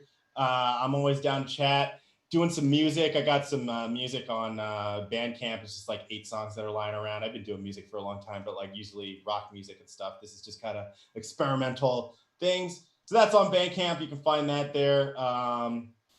And yeah, I mean, it's always free. It's going to be a playlist basically that I'm just going to add songs to like over time, and it'll always be free. And if you don't like it, you can totally roast me. It's fine. But that's it. Yeah, I do. You know, I'm on the internet a lot. So just fucking find me if you're interested, if you care. Well, And not just because I'm black, but that's fine too. No, now they have to though. Yeah. Otherwise you they're have racist. to because I'm black. That's right. please support black business and get some of his free songs. Yeah, exactly.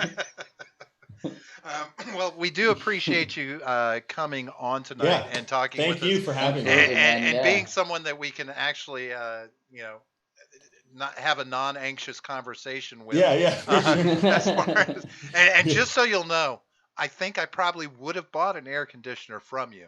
Oh, If yeah. had the choice been presented Yes! to me, right? So That's my new call. I'll let you know. I am not racist.